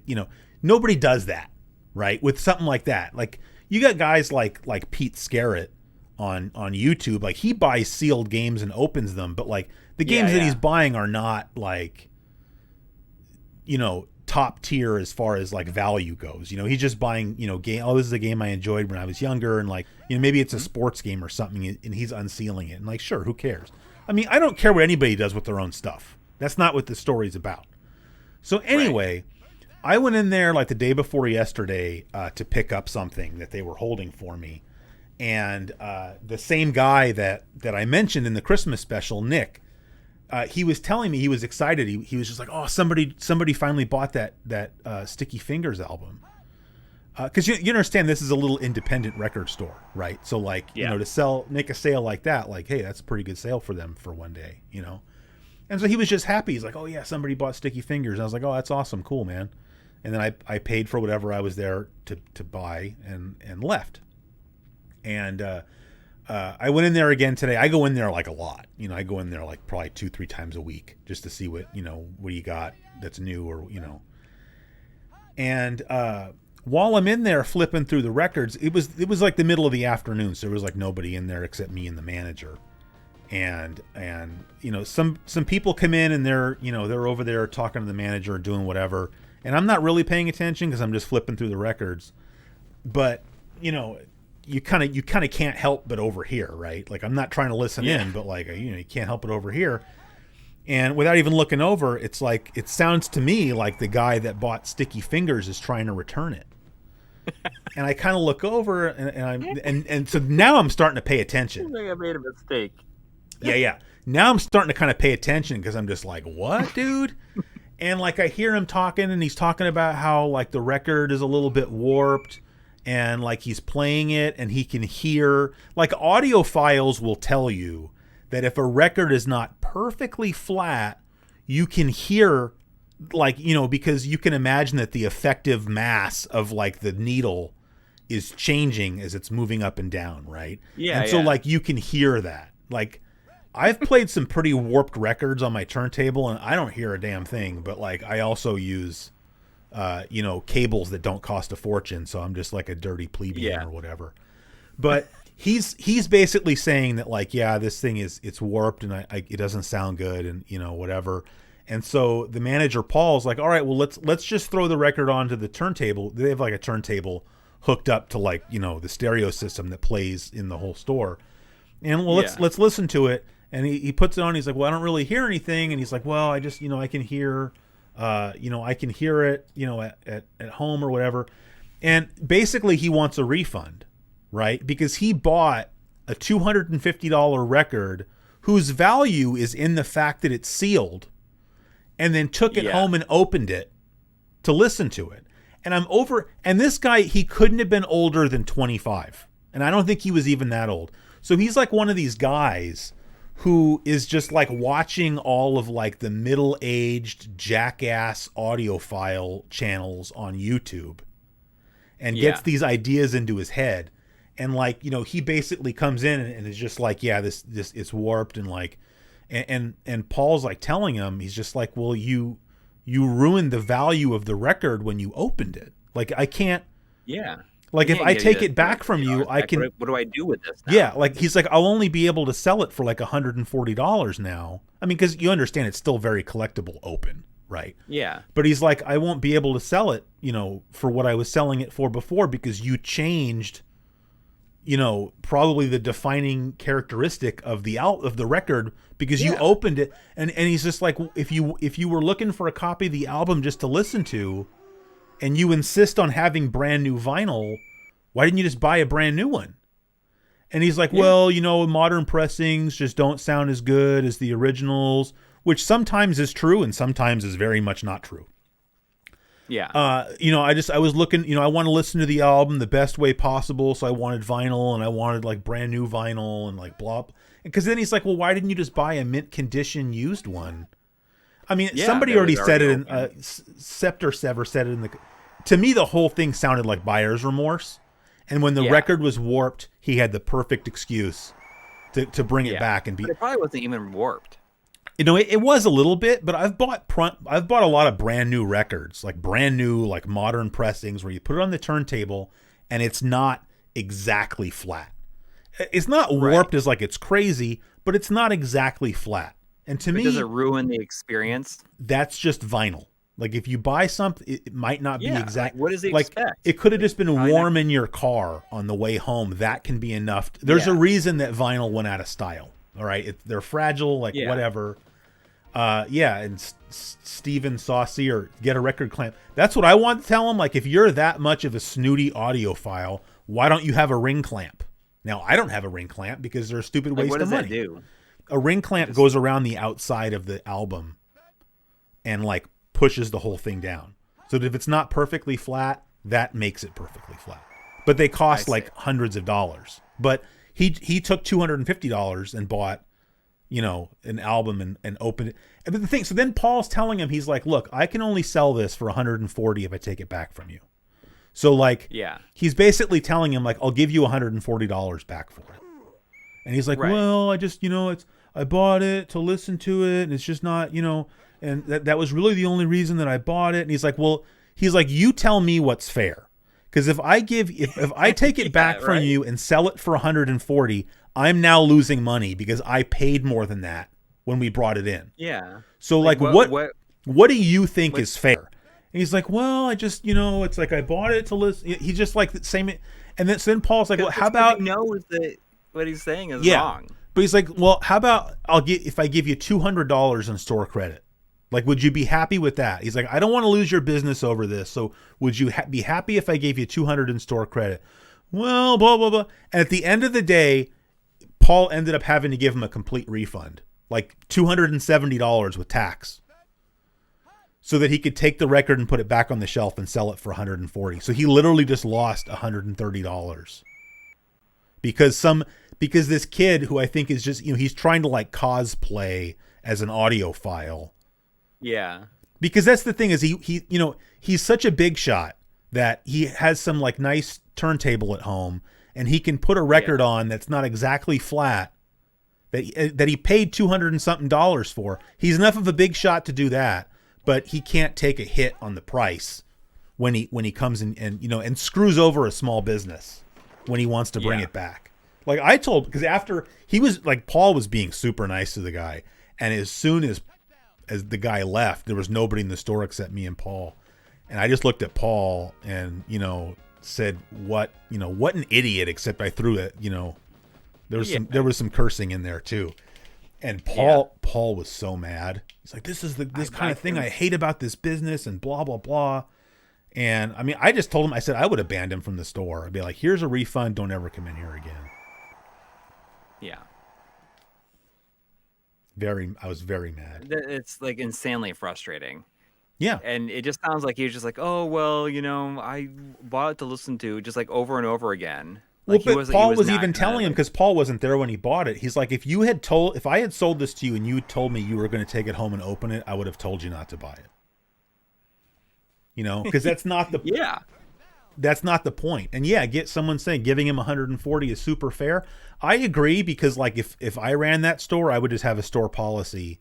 Anything you return has to be in the same condition that it was in when it came in. If you buy like a vintage sealed record, you're not bringing it back unless it's still sealed. Because the thing is, like, if you buy new vinyl and you take it home and it's warped or there's something wrong with the pressing, you can take it back and return it because he can return that to the distributor and get credit for it.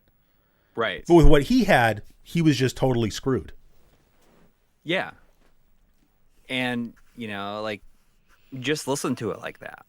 Yeah. You know, it's like not ruining the experience. I want to listen to it the best way possible. It's like, then you're probably listening to, like, the wrong format. Well, just like get Tidal Hi-Fi or something then, you know, or you can't download like the MQA like, or whatever. That's part of the appeal of vinyl is that it's not perfect. Well, right? That's what I say. That's not what audiophile. That's the whole thing with audiophiles is they believe that analog is the only correct way to listen to music because if you buy like a CD or whatever, you know, there's no information above 20,000 hertz, which is above the limit of human hearing anyway. But you know, they think that that's reel to reel, like quarter inch tape or vinyl is the only like true way to listen to something. And the whole thing with this kid is he just sounded like he's gotten all of his information from, you know, guys like Michael Framer on YouTube. And, you know, like there was somebody else I saw a video of his on YouTube. He's some, you know, middle-aged audiophile type going off on this rant about how if you buy any record and it's not absolutely, completely, perfectly flat, you should return it immediately. Well, I just can't imagine like living your life like that. Yeah. I just feel like for me, because I would say that like the number one thing I spend money on that's like a frivolous expense is vinyl or is music, like vinyl and CDs, like especially now where I don't really buy, you know, I hardly ever buy games anymore. Right. Like aside from all of, you know, my living expenses or whatever, you know, I spend most of my money on records and, well, I don't spend most of my money. I'm saying like, you know, I spend, you know, you understand what I'm saying, but I feel it's your main hobby right now. But like buying vinyl is like buying fruit. Like you go to the store, you can look at the fruit. Like, well, does it look ripe? Does it look good? Like, okay, based on that, I'm going to buy this fruit. And you can go home and you can bite into that fruit and like, oh, it doesn't taste as good as it looked. Right? Yeah. Like that's vinyl. Like if I buy a used record, I can take it out, I can look at it. Does it look like it's in mint condition? Is it scratched up? Is it dirty? Like if it looks good, then I'm going to roll the dice and I'm going to buy this album. Sometimes I take it home. It sounds dirty or it's got a lot of crackling or pops in it. I can wash it in the sink. If that still doesn't make it sound better, then that's life. And I have like a little box usually. This is something I don't want anymore, and I'm going to go trade it back in to the record store. Not try to get a refund. Just say, I don't, you know, just trade it in. Yeah. I'm not happy with this or whatever, and I'll trade it in and get credit.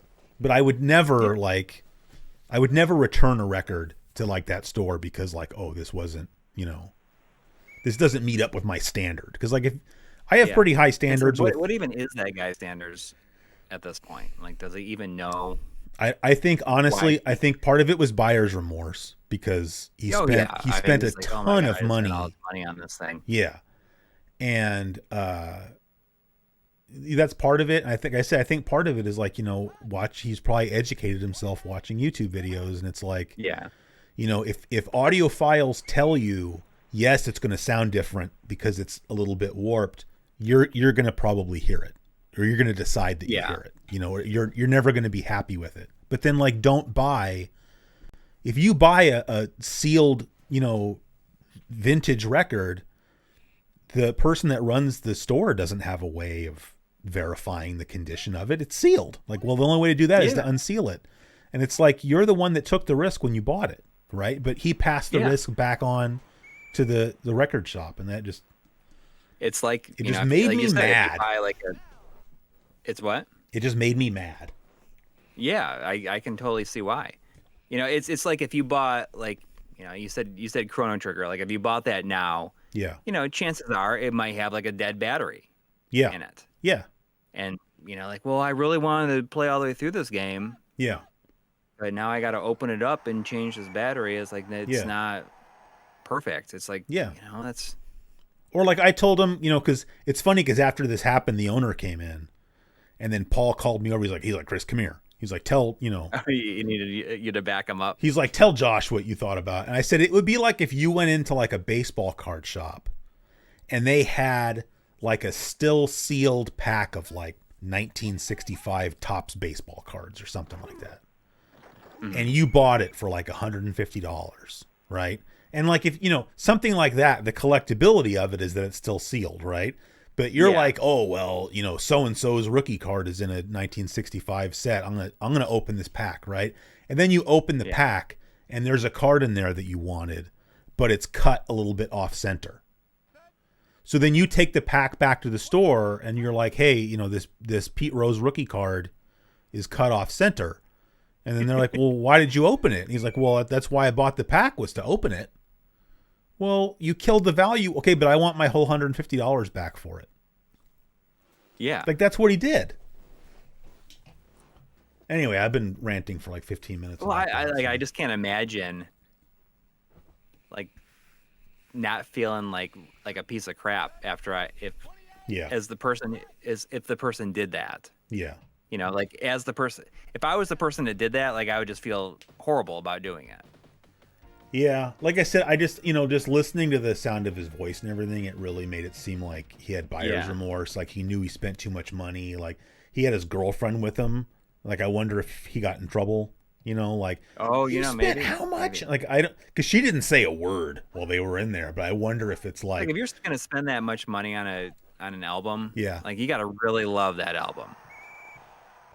Yeah, and it's funny because like and it's funny because I saw it's like, okay, you're like, in your early 20s, maybe mid 20s, you're so in love with the Sticky Fingers album that you spent that money so you could listen to a fresh. That seems kind of weird. Like I don't listen to it once. Who knows? Maybe he maybe he grew up. His parents were big into the Rolling Stones or something. I don't know. The whole thing was just bizarre. I was just shocked that Paul gave him a full refund, but it's hard because if he doesn't, then that guy's going to go on Yelp or whatever and like light up the store. Sorry, somebody said something in the chat about me being like one of these people that opens up vinyl and plays it on YouTube. You can't do anything on YouTube anymore like that. Like you just get into copyright strike hell. I had to upload that Sega Supercut. Well, don't have any music. Just like you listen to it on headphones, and it's just like what people can watch you just like listen to That's it true. silently. I'd be like, okay, I'm gonna start. It would be like I'm gonna listen to it. It's gonna be like your reaction to listening to it. It'd be like a listen along. Like I'll have it on my headphones. Really I'm good. gonna tell you when to start the track on your side. Yeah, that Sega Supercut, I had to upload it like 3 times. And it still got claimed, you said, right? Well, okay, so here's what happened the first time I uploaded it. And it's funny, after I did it, is like, oh, that does sound familiar. There in the Dreamcast launch episode, there's that segment on the game TNN Motorsports Hardcore Heat, which is a pretty fun game. And I think I might have used some Dukes of Hazzard music in the background for part of it, which that's copyrighted music. And so the first time I uploaded the video, it dinged me for that. It said this video is not eligible for monetization because you use this Dukes of Hazzard music in the background at TNN Motorsports. Which is funny because after it said that, I'm like, I think this happened the first time too, because I think I have another version of that video on like a portable hard drive where I had already changed out the music, but I didn't know where it was. And I'm like, oh yeah, I forgot about that. And so I had to go back into the editing software, but like, I don't still have like the XML files or whatever. Like, I don't know what you do. I know that Joe does that where like, you can basically save like an XML file out of the editing software, so that as long as you still have all the original material, you can reload everything into the timeline. I don't do that because, as we just got done talking about, I lack organizational skills. So So I don't do that. So all I had was the final video. And so I just had to take that section of the video and just mute it. And then I re-recorded the voiceover right there. And then I just put different, because I mean, it's the same microphone, it's the same presets. I'm standing in the same spot. It sounded, you can't tell. If you watch the video, you can't tell that I recorded the voiceover 2 years apart. And I just put, I went into the YouTube audio library. There's a lot of good music in the YouTube audio library. And I just found some generic bluegrass music and stuck it in there, and it sounds really good. And I'm like, okay, problem solved, right?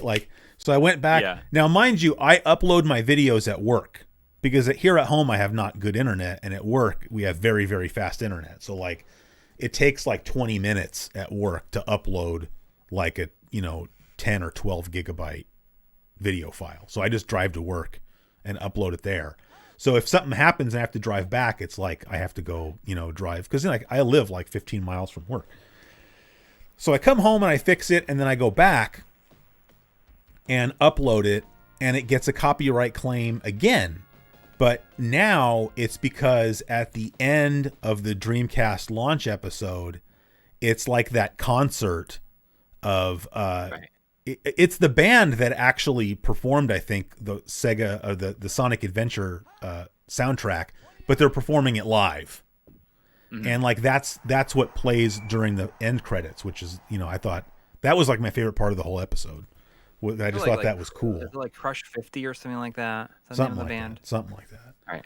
So anyway, then that gets copyright claimed because there's some company that owns the rights to the music in the Pacific Rim, Fiji and Australia and whatnot. But here's the thing I don't get. That didn't get claimed the first time I uploaded the video. Only the Dukes of Hazzard did. Then the second time, that Sonic Adventure music got claimed. And so then I was just really? Well, I'm not taking that out. That's to me key. And it didn't get claimed the first time I uploaded the Dreamcast launch video back in the day either. Crush 40, Aaron says. Yeah.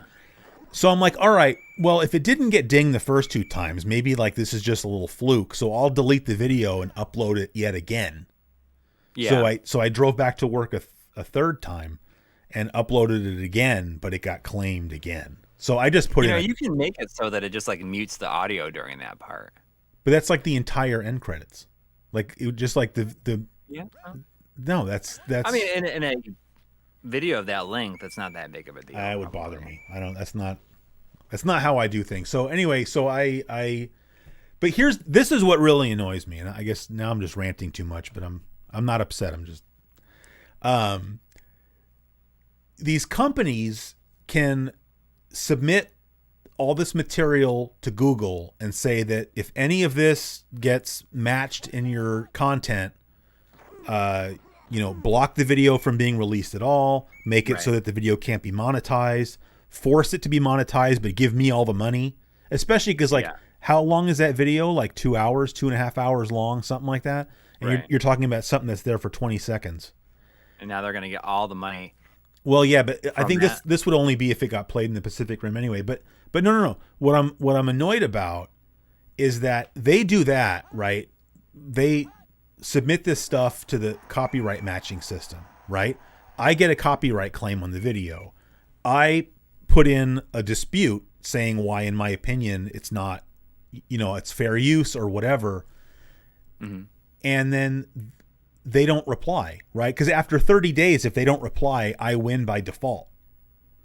But why is it, if it's so important, if I'm really stealing your intellectual content, why aren't you replying when I'm calling you a liar or telling you that you're mistaken?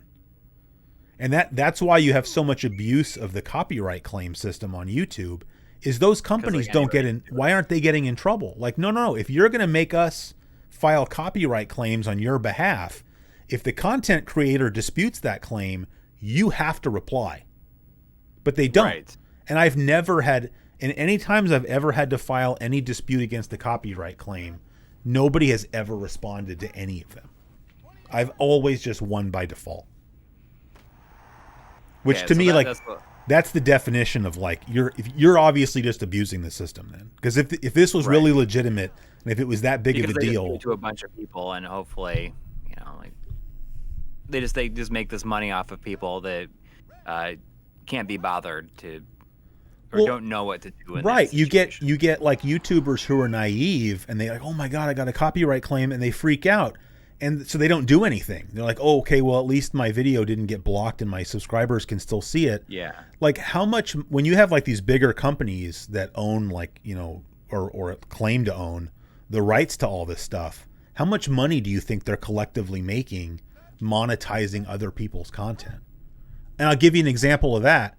Probably a decent amount, honestly. Not in 2021, but I think it was in 2020 for the Christmas special.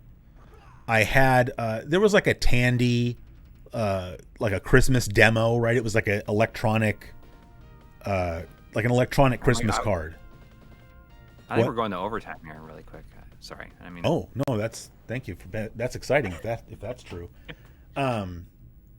It was either a Tandy thing or it might have been like, I know Sierra Online used to put out like electronic Christmas cards every year. Like you get a floppy disk and put it in your drive, and it was like and it played. It was Silent Night. Was the song that it was playing, and mind you, it's Silent Night. It was like a 3-voice, Tandy audio chip or whatever, and I got a copyright claim. Like some company said, "Oh, we have a copyright to Silent Night. You can't, whatever." And it's like in the public domain. Yeah, probably. yeah. I looked it up, and Silent Night is in the public domain. There's probably companies that just like claim this stuff. Right. Like, that's what I'm. But that's what I'm saying is like. So of course I filed the dispute, and then 30 days went by because they never responded. But did anything happen to them? It's like that's just clearly a false copyright claim. Yeah. Anyway, you're right. So we're tied 21-21 with 43 seconds left. I mean, the Bills were killing it for a while there. Yeah, but do you think the Bills be able to drive down the field? All they need is a field goal. Yeah. I think it's funny. I used to think it was stupid that you could make sports games just play themselves. Like, who wants to watch the computer play itself? But then I started doing it. Like, I would turn on my arcade cabinet and just have NHL 94 playing itself. And I was like, this is actually pretty entertaining because then I don't have to actually do anything. Yeah, you can just enjoy it. Like, this is right now what we're watching is really exciting. Oh, it's gonna be an interception. It'd be nice if they, it comes down right down to the wire here, just like the real Super Bowl. I had this whole idea, like last year during lockdown. I never did it, obviously, but because I think it was the NHL season got canceled, and I was just thinking like redoing it. What if like for the playoffs, like just the playoffs, I actually have the teams play each other in NHL 94, and then every day I make a highlight reel of like, here's what happened today, and I'll do the voiceover, and then I'll say, okay, well, like a sportscaster voiceover voice. Maybe, I don't know. I never tried to do sports. You should totally done that. Yeah, but the thing is, if you don't keep up with it, like you'd have to do it every day for like 2 months, and that would that'd be a lot of work. It becomes part of your routine. Yeah. Oh, and he's punting. Really? Just not gonna go for it. Well, where are they though? Oh, they're on the 42. Wait, they're on the Bills 42? It's like really exciting. 17 seconds. I mean, if they can pick up like 10 or 12 yards, they could. Oh no, they're on their own 42. Never mind. All right, they got to pick up like 25 yards. I thought Phil Simms was number 11. Oh no. Oh, it's like I'm waiting for it. Oh no, you're not gonna like what happened. Oh, there it is. Oh, wow! Dang it! That's I hate to say this, but that's pretty true to life as far as what happened to the Bills in various Super Bowls. Yeah. Oh yeah, maybe that is Jeff Hostetler then? Because maybe I'm wrong. I thought Phil Simms was number 11. I almost said earlier. Yeah. The Bills are killing it. I think they're killing them. You didn't even. Here we are. You didn't even say anything to jinx yourself, and it still happened. I didn't want to jinx myself. No. Like I knew that it might. All right. I mean, what if they? All right. Well, there's 3 seconds. So, if Jim Kelly can do the same thing back to the Giants. Yeah. I just do a Hail Mary. Hail Marys were always my favorite. Like every play, every play would be a Hail Mary. Digital Booty says, I'm not a huge sports fan, but I love 90s sports videos. That's how I am a huge sports fan, but I think sports games in general, like, oh man, he only had one guy to beat. I feel like sports games. Don't do that to me. Oh, I'm sorry. Sports games peaked in the 16-bit era, in my opinion. Yeah. That's it. Dang it. EASN. I think that they had to stop using it after. Because of ESPN. I think it was after this. I don't think I ever showed it on the show. I have a little like an enamel pin, I have a little enamel pin, EASN pin. Oh, that's cool. I don't know where. I think they got in trouble over it. They did. They got sued by ESPN. Yeah, when we interviewed Ed Semrad for the EGM documentary that we haven't released. Yeah, I was talking to Frank about that, by the way. Oh yeah. Yeah.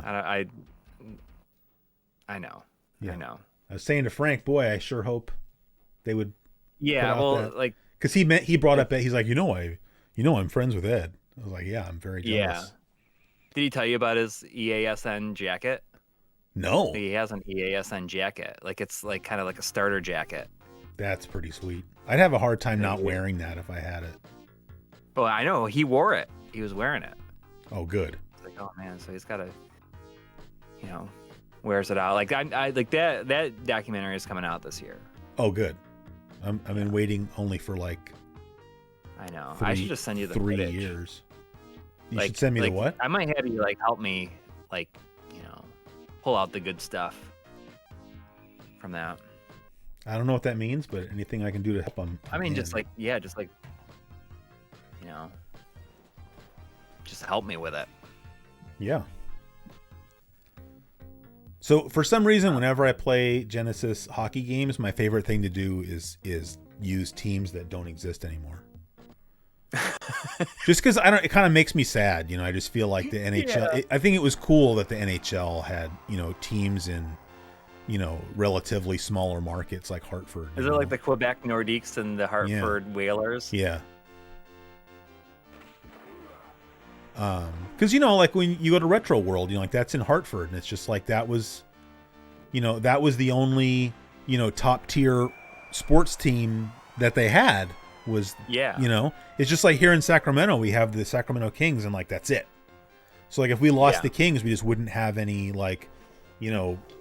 Premier League or whatever sports teams anymore. And like to this day, like when you go to the Hartford airport, you can still buy Hartford Whalers stuff, and it's just like really it's kind of it's kind of it's not sad in that like I think it's sad that they do it. It's like it's sad that they lost their hockey team. So that because they sent them down to the Carolina Hurricanes. Yeah, like I have no idea what the state of the NHL, the teams are these days.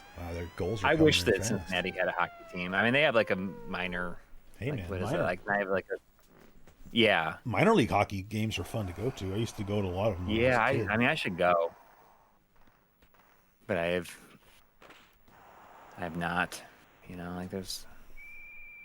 A lot of stuff like soccer is like they just built that big stadium, like the FC Cincinnati. Like it's like people are crazy about it here. Have you gone to a game? No, I have a friend though who has like season tickets like every year. Dude, you should. We have kind of the same thing here, like in Sacramento. Like we have they're in like the league below the MLS. But soccer games are so much fun to go to because it's like.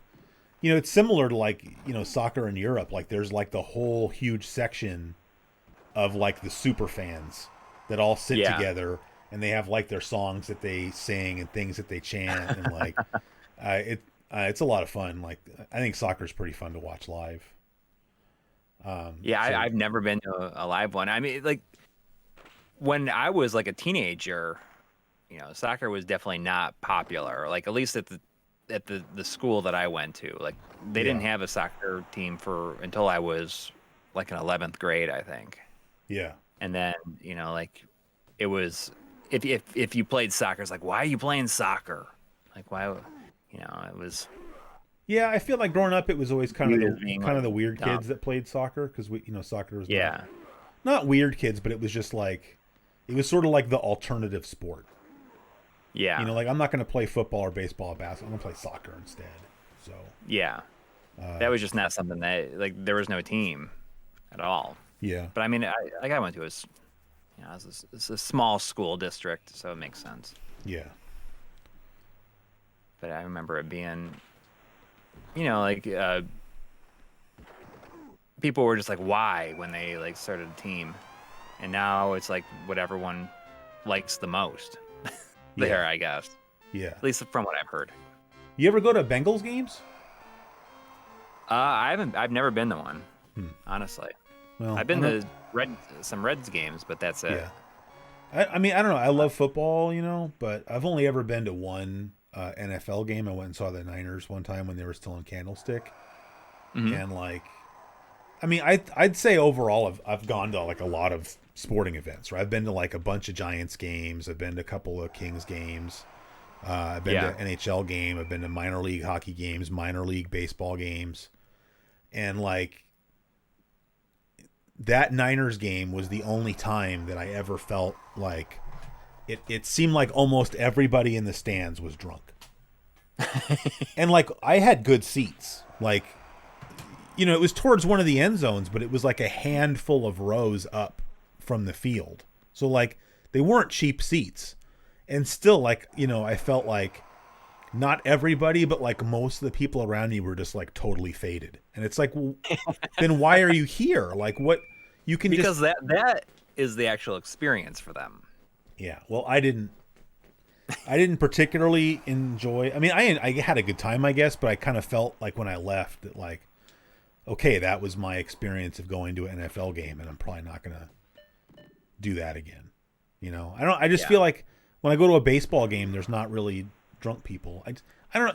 The thing with drunk people is like, if you're drunk, then other drunk people are like awesome, right? As long as they're not unless they're angry drunks. But I'm saying like, if you're a cool drunk, other cool drunk people are like your temporary best friend, right?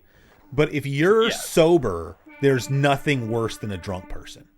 They're just annoying. And when you pay like, $100 or $200 to sit in a seat and watch a sporting event, and everybody around, and you're stone cold sober, and everybody around you is drunk, like it kind of sucks.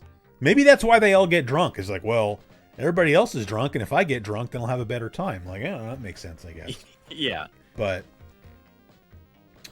so yeah, my whole point was like, I would put going to a Bengals game far lower on your list of priorities. Like, but you should go to a soccer game.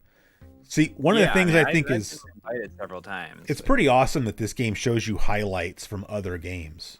Yeah, I always wondered like where they're pulling those numbers for. If they just like have some sort of, it's just like a random number, like a random generator.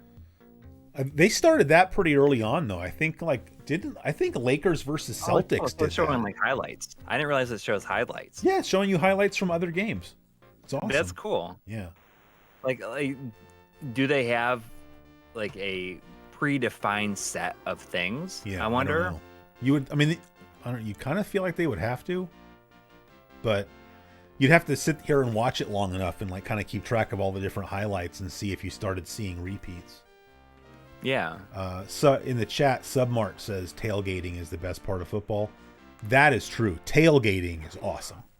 Yeah. I've never like the people that like are cooking and everything. Yeah. I've never tailgated at the NFL level, but I've done college football tailgating. Mm. And yeah, it's awesome because you can hang around like, in fact, at the UC Davis here, you can like basically buy a tailgating spot for the season. It's like buying season tickets, but you get so that you always get the same spot every time. Because like the thing that's cool about that is then you get to know the other people that are around you, and then it helps it more easily turn into like a bigger tailgating party every week, and you're bringing out the portable grill and Yeah, it's pretty fun. And there's probably a lot of people make friends for life doing that. Oh yeah, that's how that's done. I think. Yeah, especially at our age, it's so hard to make friends when you're our age. Yeah, yeah. I mean, I guess like you just automatically, if you have kids, you automatically just like you have to become friends with Yeah. like your kids' Yeah. friends' parents. That's very true. I guess I That's should qualify what I said by saying if you're an adult and you don't have any kids, it's very hard. Because But, it's even hard I to be mean, friends with like my friends that I've been friends with since before they had kids. Because then like yeah, you're like the inconvenient friend because they can go be friends with their kids' friends' parents, right? right. But it's not like always easy like that. I mean, we had like a core group of like our kids all went to to preschool together, right? Yeah. And like the moms would always have like these events. Like they would go like out once a night for like dinner. Yeah. It was like there was like 8 of them, right? Uh-huh. And my wife would go, and sometimes we would get together like like everyone would get together, like their husbands too, and everything. And then the dads started doing it, but I had no desire just to go out with like the dads, because for one thing, for me is just like they are all like working like investments and stuff like that. It's like I have Yeah. nothing in common, and like nothing to talk to you about. But see, I would think that in that kind of situation, like, I mean, if I had a job like that, well, I mean, I think in general, like, here's my thing, like, just based on what I do for a living, like, the last thing that I want to do is, like, meet other people that are in my line of work that I don't work with Right. and start talking about, like, I hate that. And so, like, if Yeah. I met some dude, like, if I didn't know you, right, and I met you because, we had, kids, something, I didn't know you, and I just, randomly met you. And oh, what do you do for a living? You're like, oh, I'm a video editor. Like, I would just be peppering you with questions. Like, oh my God, that sounds so interesting.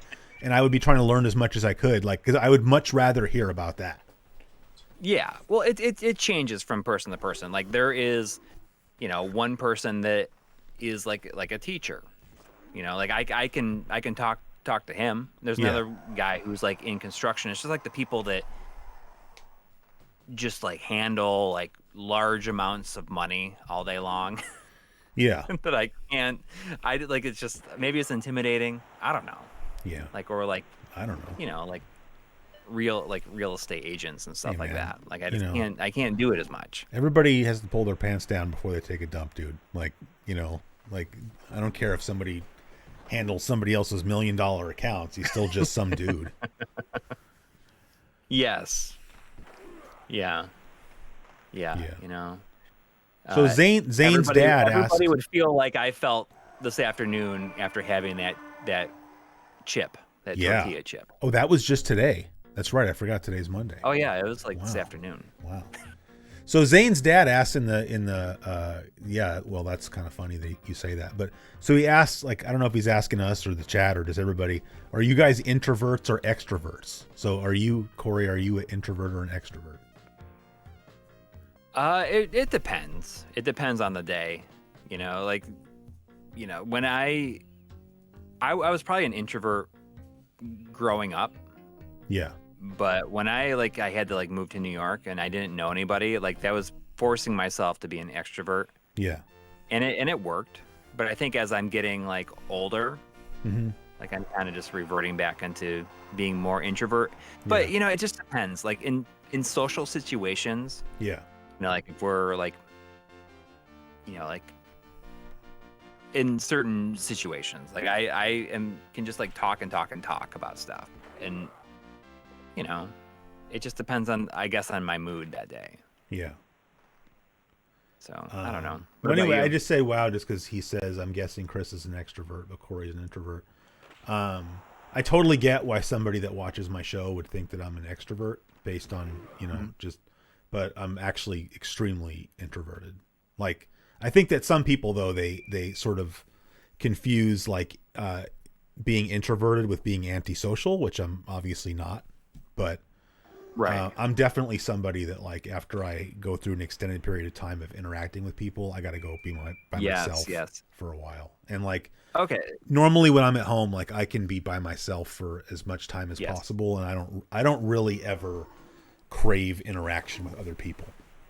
Correct. Okay. So that makes total sense. I mean, then in that case, like I see that Zane's dad's saying like introverts can be very social. It's just more tiring for them, and that I guess that is totally me. Yeah, I find it very tiring to be social with people for too long.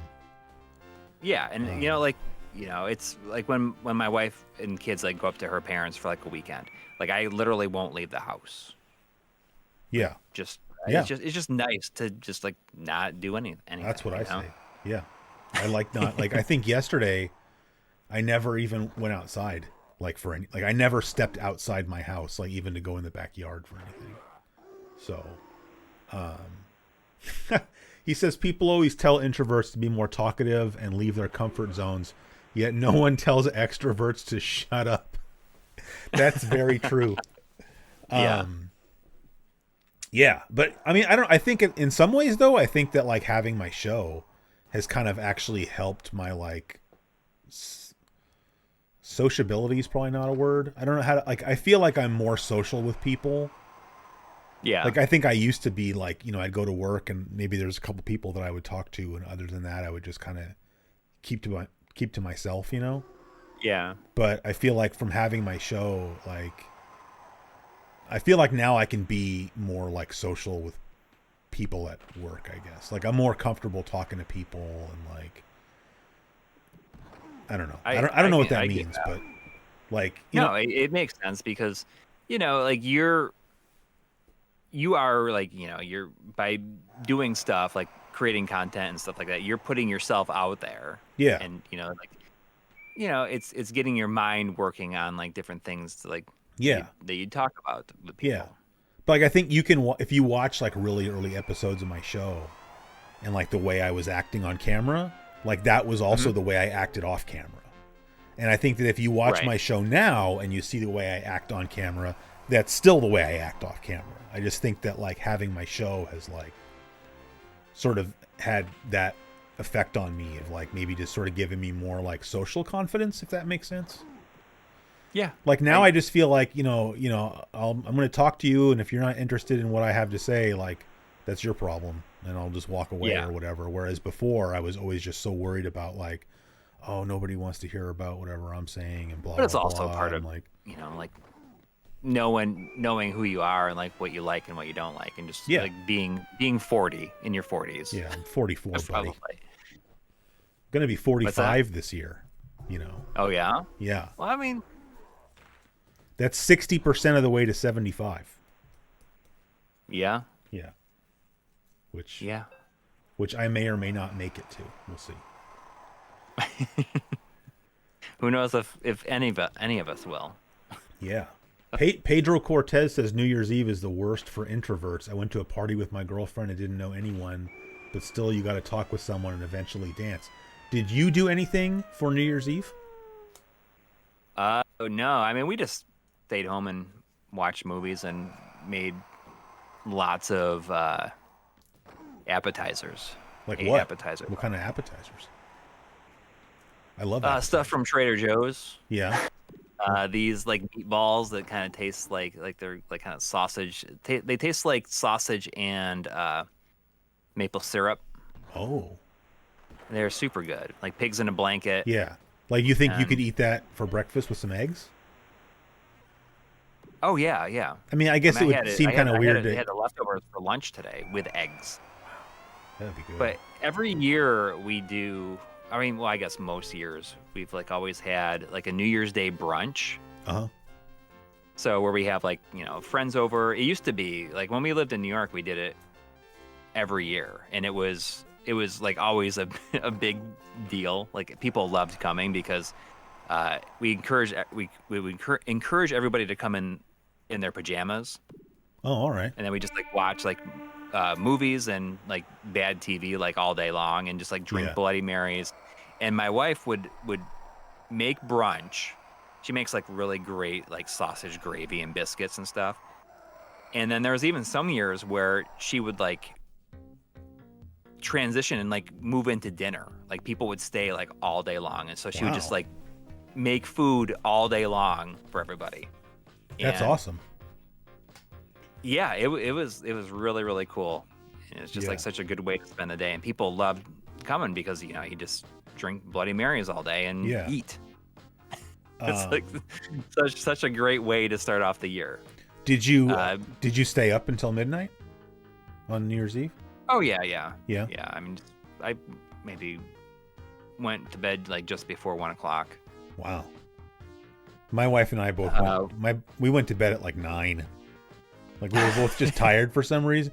Like I'm totally over like staying up and until midnight. Like I just don't care. Yeah, it doesn't. There's no real. But I mean, did your kids stay up with you? My son fell asleep at like 11 o'clock, I think, but my daughter stays up. Because then My daughter has a really like. I don't know if it's just like the way she is, or if it's just from maybe listening to podcasts like by going to sleep for so long. Yeah. That she just like has a really hard time putting herself to sleep. And if she falls asleep and then she wakes up in the morning, like she definitely does not go back to sleep. Mm-hmm. And I just wish that she would, because I feel like she's tired so much of the time. Yeah. But if she just like went back to sleep, but she probably lays there and thinks about like, oh, I want to do this, I want to do that. I want to get on my iPad for a little while. Yeah. This morning before anybody else is up, or something like that. Yeah. I mean, I was just asking because I would see like if I had kids that were old enough that they were going to try to stay up until midnight, then of course I would try to stay up. But I mean, it's always fun to kind of see like So we bought this house. We closed on it on New Year's Eve of 2019, like going into 2020. Yeah. And we had our first night in this house that night. So we that's pretty cool. Set up like some air mattresses on the living room floor. Mm-hmm. And after we did that, we've like done that like every year. Yeah. That's pretty cool. So the last 2 years we've done that. Yeah. Hey, is this Die Hard? Yeah. Speaking of this, by the way, for anybody that doesn't know about this, like one of the things, if you get your hands on one of the ROM packs from He Who Shall Not Be Named, you should always check, because there's always a folder called translations, and there's always like translated versions of like Japanese ROMs, and so this is Die Hard, but it's translated into English, like all the little John has like little comments that he makes in text sometimes, and I mean they're nothing really all that exciting, but it's one of those things where if it's not in English, then you're wondering like, well, what is that? Is that important? And if it is in English, you can see, well, it's not that important. But it's funny because it is kind of like stuff that you would like envision him saying. So yeah, it's funny because I see this, and during the Christmas special, you're talking about Robin Hood, Prince of Thieves. Yeah, and that totally like brought back memories, because like Alan Rickman like owns that movie. Can you imagine if Alan Rickman wasn't in that movie, would anybody even be talking about it? Like, he made that movie. No, definitely not. Yeah. I mean, the only other thing that people like probably remember about that movie is the Bryan Adams song. Oh, God, I hated that song. It got, because that, like, there was that video for it, that was on MTV. Like, got way overplayed. But I mean, I don't know. Would you say, maybe to a lesser degree, but would you say the same thing about Die Hard? Like, do you think without Alan Rickman, would Die Hard be as big of a deal?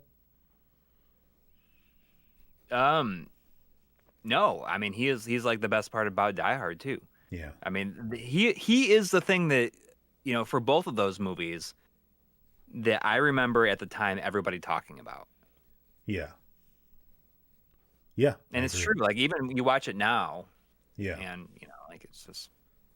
Oh, Bob in the chat is asking, is this the Rambo style Die Hard game? Yeah, it's kind of similar to like Rambo 3. Oh, it's like Overhead, right? Yeah. Overhead. It's not great, but it's not like horrible. It's like That looks like Alan Rickman right there. That's pretty good. Well, I wonder if that's not a digitized. It's funny because that looks like Bruce Willis, but then later there's like a little. I don't know if it's when you start the game. No, it's when you get to the end of one of the levels. There's this guy that's supposed to be Bruce Willis's. He's supposed to be John McClane, and you can tell that it's not. And I almost wonder, it's like, were they worried about getting sued for like likeness rights? But I feel like in Japan they weren't really worried. I mean, if you see some of the games from this era in Japan, like some of the stuff they did was like, how are you not getting sued? Like Splatterhouse, like how did you not get sued? Yeah. Like, because nobody was paying attention to it. Like it didn't matter. Yeah, it's not on their radar. But I don't know. I loaded this up. I was playing this for a while today. Yeah, it is funny though. You talk about like if this would be remembered or if it would have been as popular if it didn't have Alan Rickman. And yeah, I mean, like no other villains in any of the other Die Hard movies were ever nearly as good. No, although I mean, the third one is really good. Yeah, the third one is really good because it is so different from the other ones. Yeah, I think that's what makes it work. Yeah. Here. I'm going to load up another one here. Because I think there's a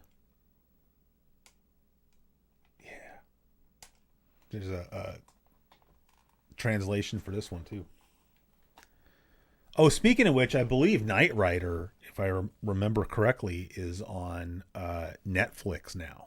So. Oh, no way. If you've never... My very first celebrity crush, I believe...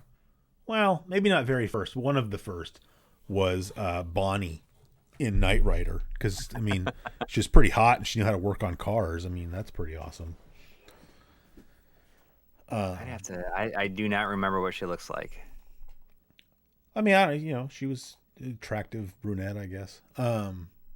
It's kind of funny though. I was thinking about that the other day about how that's her. I mean, that's actually her, a digitized version of her. But like when you're a little kid and you don't have you haven't really been exposed to society standards of beauty yet.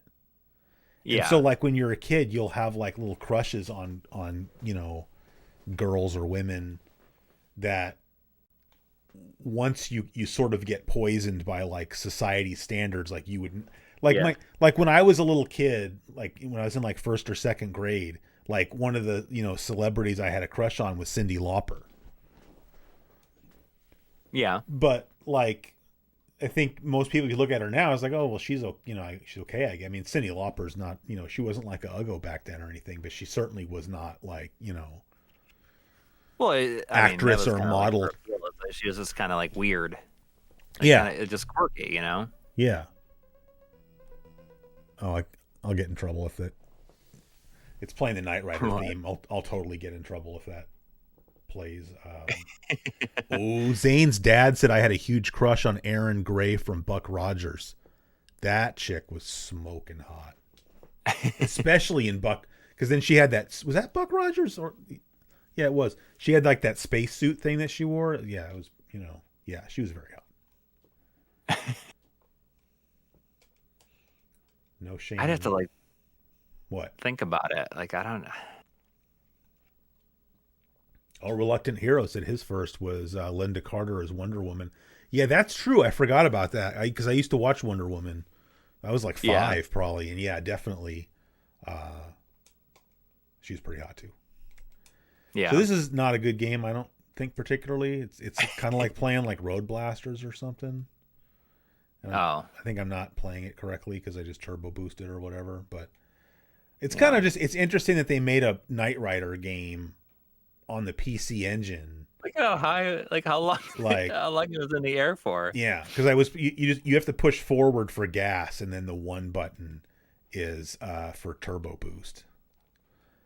See, TV Adventures is saying typical 90s hot chick did nothing for you. Christina Ricci was my first celeb crush, and that just got me thinking about how Christina Ricci, I was just thinking about how she hasn't been in anything in a long time. Hold on though, Christina, she's in one scene in the new Matrix movie. Yeah, I was going to ask though for TB, like Christina Ricci and what? Like Addams Family or something? Because I mean, if you're the same age, then nothing wrong with that. Or like, I forgot what else she was in, but I haven't seen the new Matrix movie, so I didn't know that she was in it. Well, she's only in one scene, and it's like you don't even know it's even her. Oh, but she almost looks like kind of like a bobblehead, like she's like. Well, doesn't she always have kind of a big head? Yeah. I mean,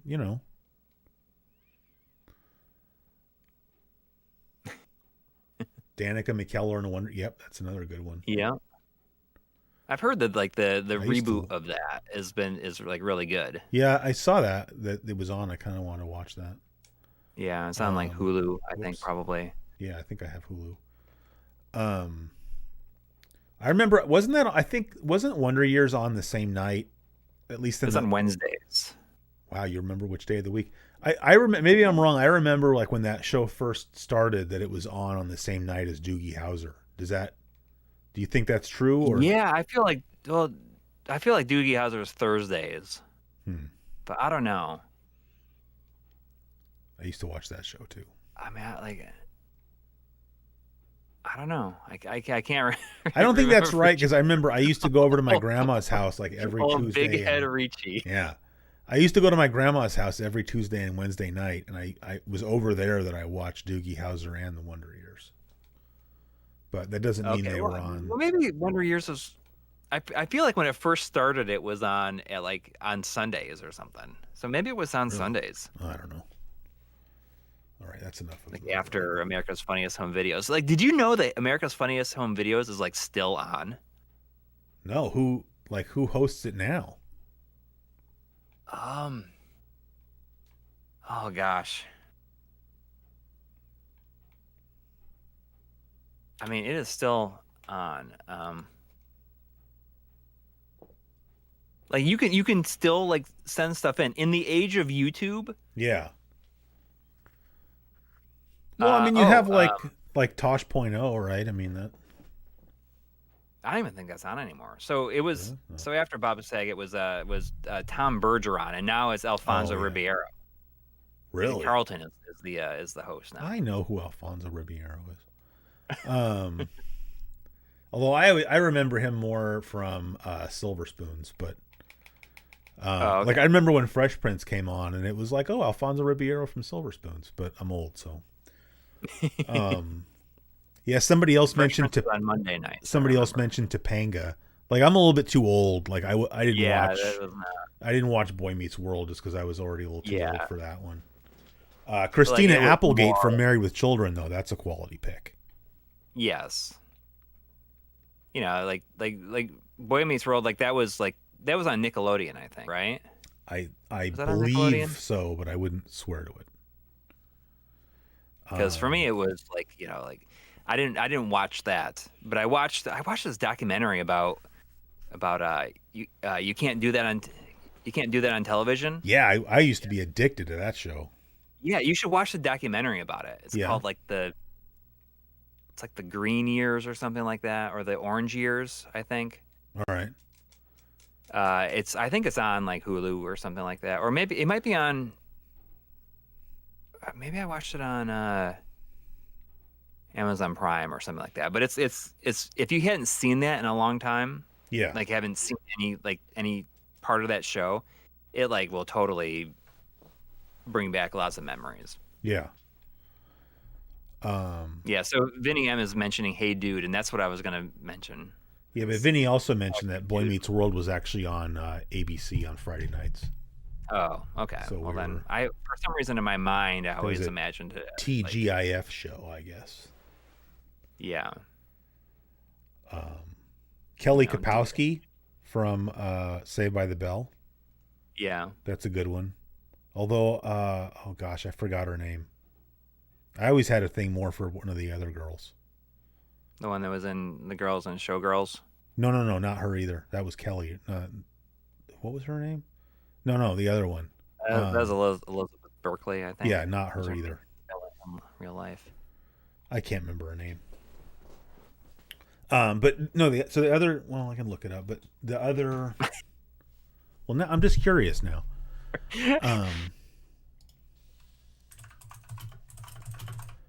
this other girl on Saved by the Bell whose name I can't remember, like resembled a girl that I had a crush on in like junior high. Lisa Turtle. Yeah. Okay. Yeah. Like the way she looked on that show, like she looked similar. Is she the one that's like she's like crazy now? Is she crazy? I feel like she might be crazy now. Ooh, Gina Gershon, yeah. See, she was the hot part of Showgirls, not Elizabeth Berkley. So I need to go through here. I was noticing this today. He who shall not be named, you know, when he put some of these things into these folders, like this subgenre stuff, some of this shoot 'em up, which should be called shooter. Some of this stuff's not really like, you've got like horizontal shooters and vertical shooters. There's like a bunch of horizontal shooters in the vertical shooter folder. So I got to go through there and fix that. Let's retitle the folders, maybe. Oh no, but some of this stuff just has to get like copied over or whatever. And then I don't know who does this stuff anymore. Hey, Jonathan Hinson's here. That's Yep. That's R.O.B the Robot, Jonathan Hinson, if I'm right. I'm not confusing you with somebody else. Can I show that since we're on the stream here? So you were looking for R.O.B the Robot. Yeah. So well, it's him. Okay, good. So yeah, I mentioned on Twitter that I was looking for a R.O.B the Robot. That I either wanted to borrow one or buy one. And Jonathan reached out. And he actually wanted to give this to me, and I just said, he's like, oh, it's my childhood R.O.B, and he wanted to donate it to the show or whatever. And I was like, no. Like, I can't take your childhood R.O.B, but like, I would love it if you would, just let me borrow it. So, because I have a R.O.B, but like just the R.O.B, and he doesn't work. So I don't know why, but let's see, I got that here. So Jonathan sent me his R.O.B, and since you're here, Jonathan, hey, he who shan't be named is here. Sorry, we've been talking about you tonight, Smoke Monster, but only in a good way. Anyway, so when Jonathan sent me this R.O.B, and so I'm kind of showing this just because then Jonathan gets to see it. It was missing one of the gyros. Mm-hmm. And one of the hands. And so I was able, so here's like the two. So I was able to go on eBay and I found a second gyro. So that's going. And then I don't know how many people out there, like if you've never really used a R.O.B the Robot, why would you know this? So like R.O.B basically wears like gloves, like these little pieces come off because depending on whether or not, if you're playing stack up, you're playing Gyromite, he needs different hands. So like these are the Gyromite hands because then he can pick up the gyro at the top and it'll keep spinning. And so like over here, this is the motor where he puts the gyro in. There's no batteries in this, so I can't show you guys, but he picks up the gyro and then moves it over and sticks it in the motor and gets it spinning. And then it will sit on top of one of these two pads because normally right in here, that's where the controller would be.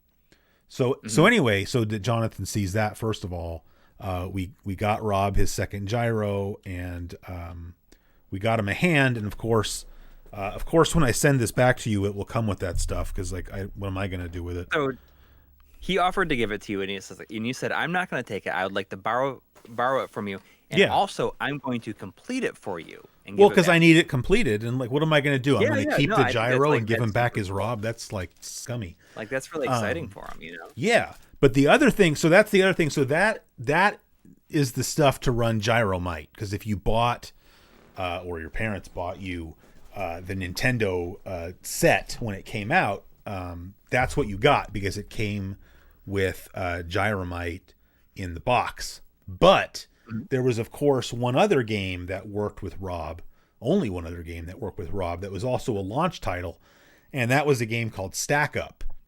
And if you bought Stack Up, it came with the parts for you to use. Yeah, the deluxe set, although when the Nintendo launched, it wasn't called the deluxe set because it was the only set.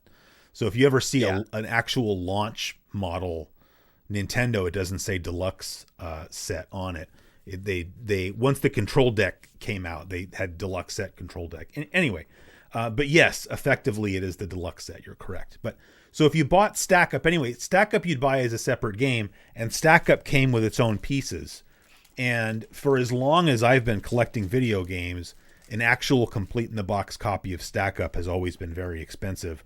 And so like I didn't want to have to buy that stuff. But there are people online that 3D print everything that you... In fact, you can actually buy 3D printed hands for Rob. And if he hadn't had any hands at all, I would have bought a 3D printed set. But he already had one, so I just bought the other one. So now he has 2 original hands. But for Stack Up, I was able to buy...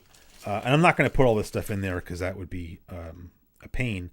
But so I bought 3D printed Stack Up hands.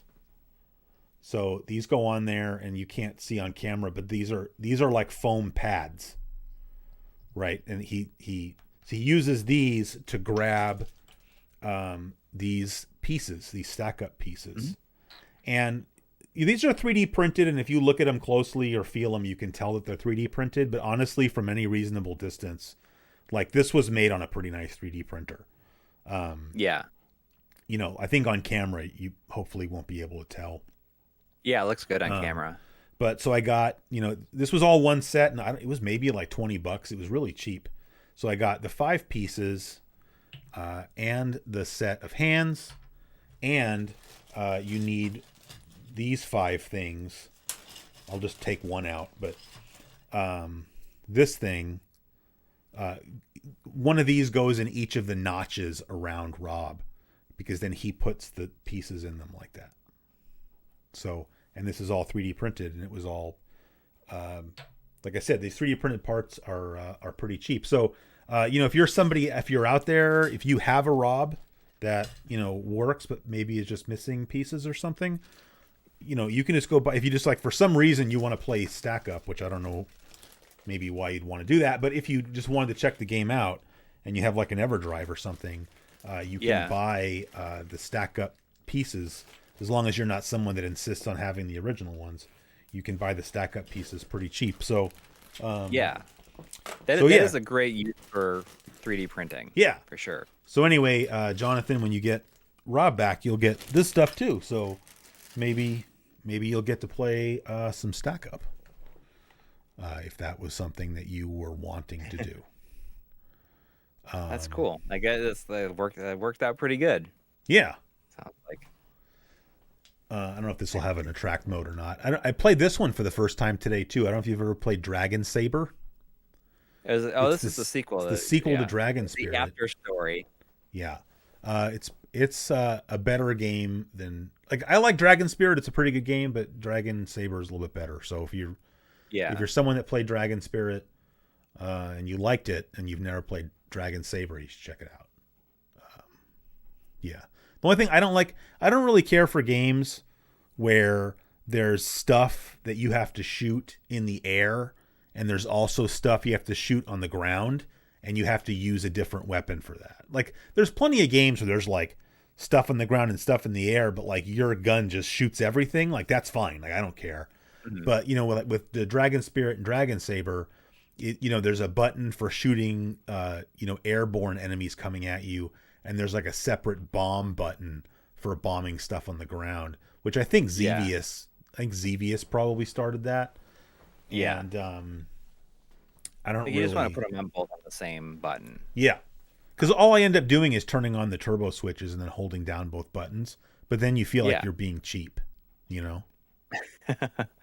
Sorry, Vinny in the chat there has a asking if I have a big vinyl collection. Yeah. I mean, I play a couple, like I've done it in certain videos, but I mean, it's all right. I mean, I don't know, like I don't know how many I have. Like I have a friend who maybe like 6 or 7 years ago got rid of his entire collection, and he just like gave everything to me. Like he shipped like 3 giant boxes in like via media mail, and then I went through and picked out all the stuff that I wanted, and then took the rest to like a record store. Yeah, that's awesome. But I mean, I have some interesting stuff in my collection. I think it's kind of cool. Yeah. I mean, some of the stuff I really like is the stuff that was my mom's. Like So that it has her name. She like wrote her name on him. is that stuff that like maybe you listened to when you were a kid, or no? No, Oh. no, just stuff that she had like when she was a teenager. And there's some cool stuff that she had. I mean, I could just go and grab a random selection, just like out of the middle of it, and I can show you. I'd be down for that. Yeah, just it's almost 1, so like I'm starting to wrap up, but I'll grab just a couple of things here. You should consider moving to the West Coast because it would make our streaming a lot easier. Just think about it, because it's only 9:40 here. While he's doing that, since Vinny says, "Do you have your mom's old?" So when I was growing up, my mom was not into vinyl. She like switched over to cassette tapes really on. The person that was into vinyl was my aunt, or aunt if you prefer, who lived right down the street from us. So we used to go over to her house all the time, and we would end up listening to vinyl. And I have not all of her records. I was given like her record collection when my aunt passed away, and like I kept all the records that were like the records that that we listened to when I was a kid and that I wanted to listen to. Like I have all of those. And so that's why I was asking Coury that, is because like those records have kind of, they have sentimental value to me because like, because those were the actual records I listened to as a kid. So, yeah. You should try out the new Shadow Mask feature on the P. That would be cool to check out, just like, when I'm just playing. But yeah,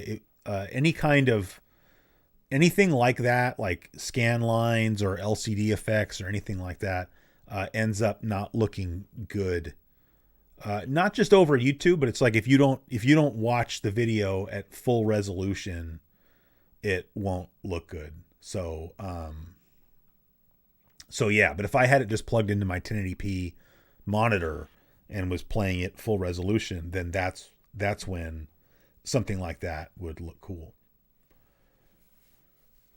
So I just like grabbed a bunch of like random stuff that I've like bought used, and sometimes stuff I bought like new, like in the last like several years. But this is just like kind of a like fraction of the stuff. Got some nice Fleetwood Mac. That's like, I believe that's, is that not, I think that's Fleetwood Mac's first album with sort of the if you want to call it the classic lineup. Right. Basically after Buckingham and Nix joined the group. Mm-hmm. Yeah. That's the album right before Rumors, I think. Yeah. Yeah. I got Van Halen 1984. Is that 84? Yeah. Sorry, he's a little bit. Speaking of which, a little bit cut off there. Got a Cyndi Lauper right there.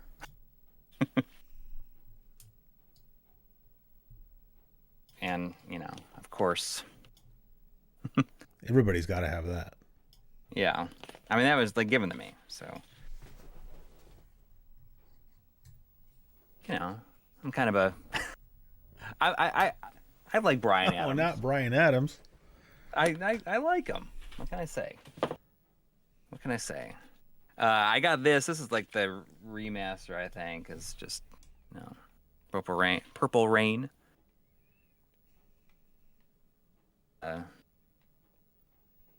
Peter Gabriel. And so these next ones are some of the stuff that I've just like bought like over the years. I bought this. This was the most expensive record I bought, and I only bought it. It was kind of like a Father's Day gift at the time to myself, and it's like also one of my favorite albums of all time, and that's R.E.M's New Adventures in Hi-Fi. I was always wondering, like just because of your REM stories, like anytime I go to the record store and I see REM albums, I always think of you, you know. And I was always just kind of wondering, like, I wonder what his favorite album is. Yeah, New Adventures in Hi-Fi, which is the one that just got a like the 25th anniversary came out. I got Liz Phair, first album. You know, Liz Phair was so hot and still is really hot.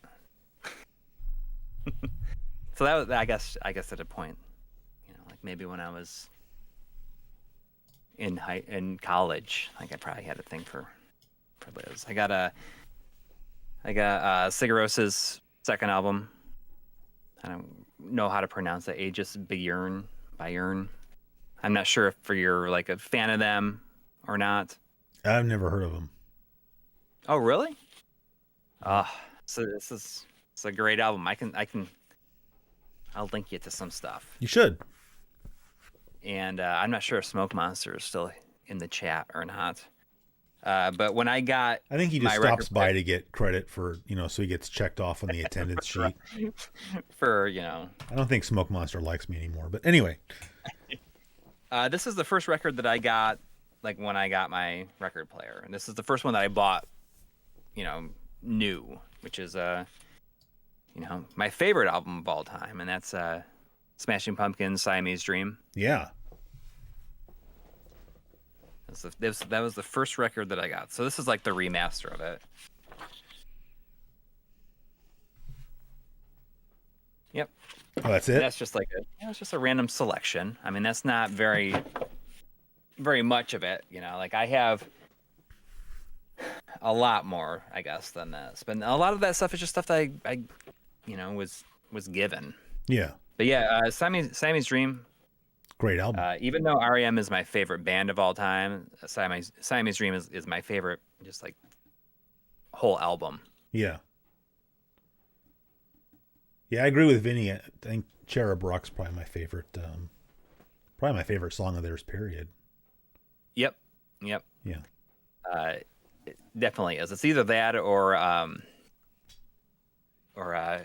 Mayonnaise are my two favorite songs on there. Oh man, I used to go when I was in like junior college or something. There was this bar that I used to just it was like a pool hall that I would just frequent, and I got to be like pretty good buddies with the bartender, and so he would just give me free beer, like all I wanted, and like that would like Mayonnaise was like his favorite song, and really? So I used to always go, like not like all the time, but like, you know, if it was like, you know, because sometimes I'd go in there and there'd be like nobody in there or whatever, you know, and it would just be kind of quiet. Yeah. And so I'd go over to the jukebox and like put on Mayonnaise for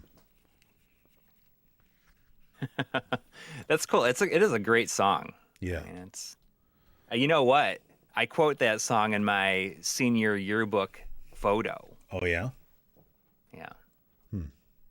I don't remember exactly what the quote is. I'm not going to go dig it out though. Yeah. Well, I'd show you guys some vinyl, but I think everything I have down here is like jazz and whatnot, and I don't think anybody wants to. Nobody's interested in that, so I think all my cool rock records are upstairs. I listen to a lot of jazz down here just because, like, if I'm trying to work, yeah, like, I can't like music with like lyrics. You know, it's distracting, right? Because like you're hearing somebody like basically talking. But, you know, if you're trying to like write or read, you know, something that's just instrumental is, you know, works just fine. I mean, also, I really love jazz. I don't buy jazz just because I'm looking for something to play in the background while I'm working. I'm just saying it works better down here as something I can have on while I'm trying to work. So, yeah. I see Smoke Monster and is mentioning the aeroplane flies high. Looks right, turns left. That box set that they came out with, like I think they reprinted it eventually, but you know, I only kept the packaging to like certain CDs that I have, and that's like one of them. Like I kept that. What do you mean? Do you not keep the packaging sometimes for your? No, I mean CDs? like after a while, like I donated the cases to a record store. Oh, you just like keep your CDs in like one of those flippy things, well, or yeah, I just came to a point, like a couple of years back where I said, I just can't. I just need to pick like one thing that I'm going to focus on collecting and have. yeah, And I just like, it's the same reason why I really don't like buy movies. Like I just kind of go digital because especially with kids, it's just way easier to deal with that. mm-hmm. Sure. And I just don't have room to have like all kinds of CDs and all kinds of movies. So eventually I just decided I'm not going to be too crazy about it. Yeah, I get that.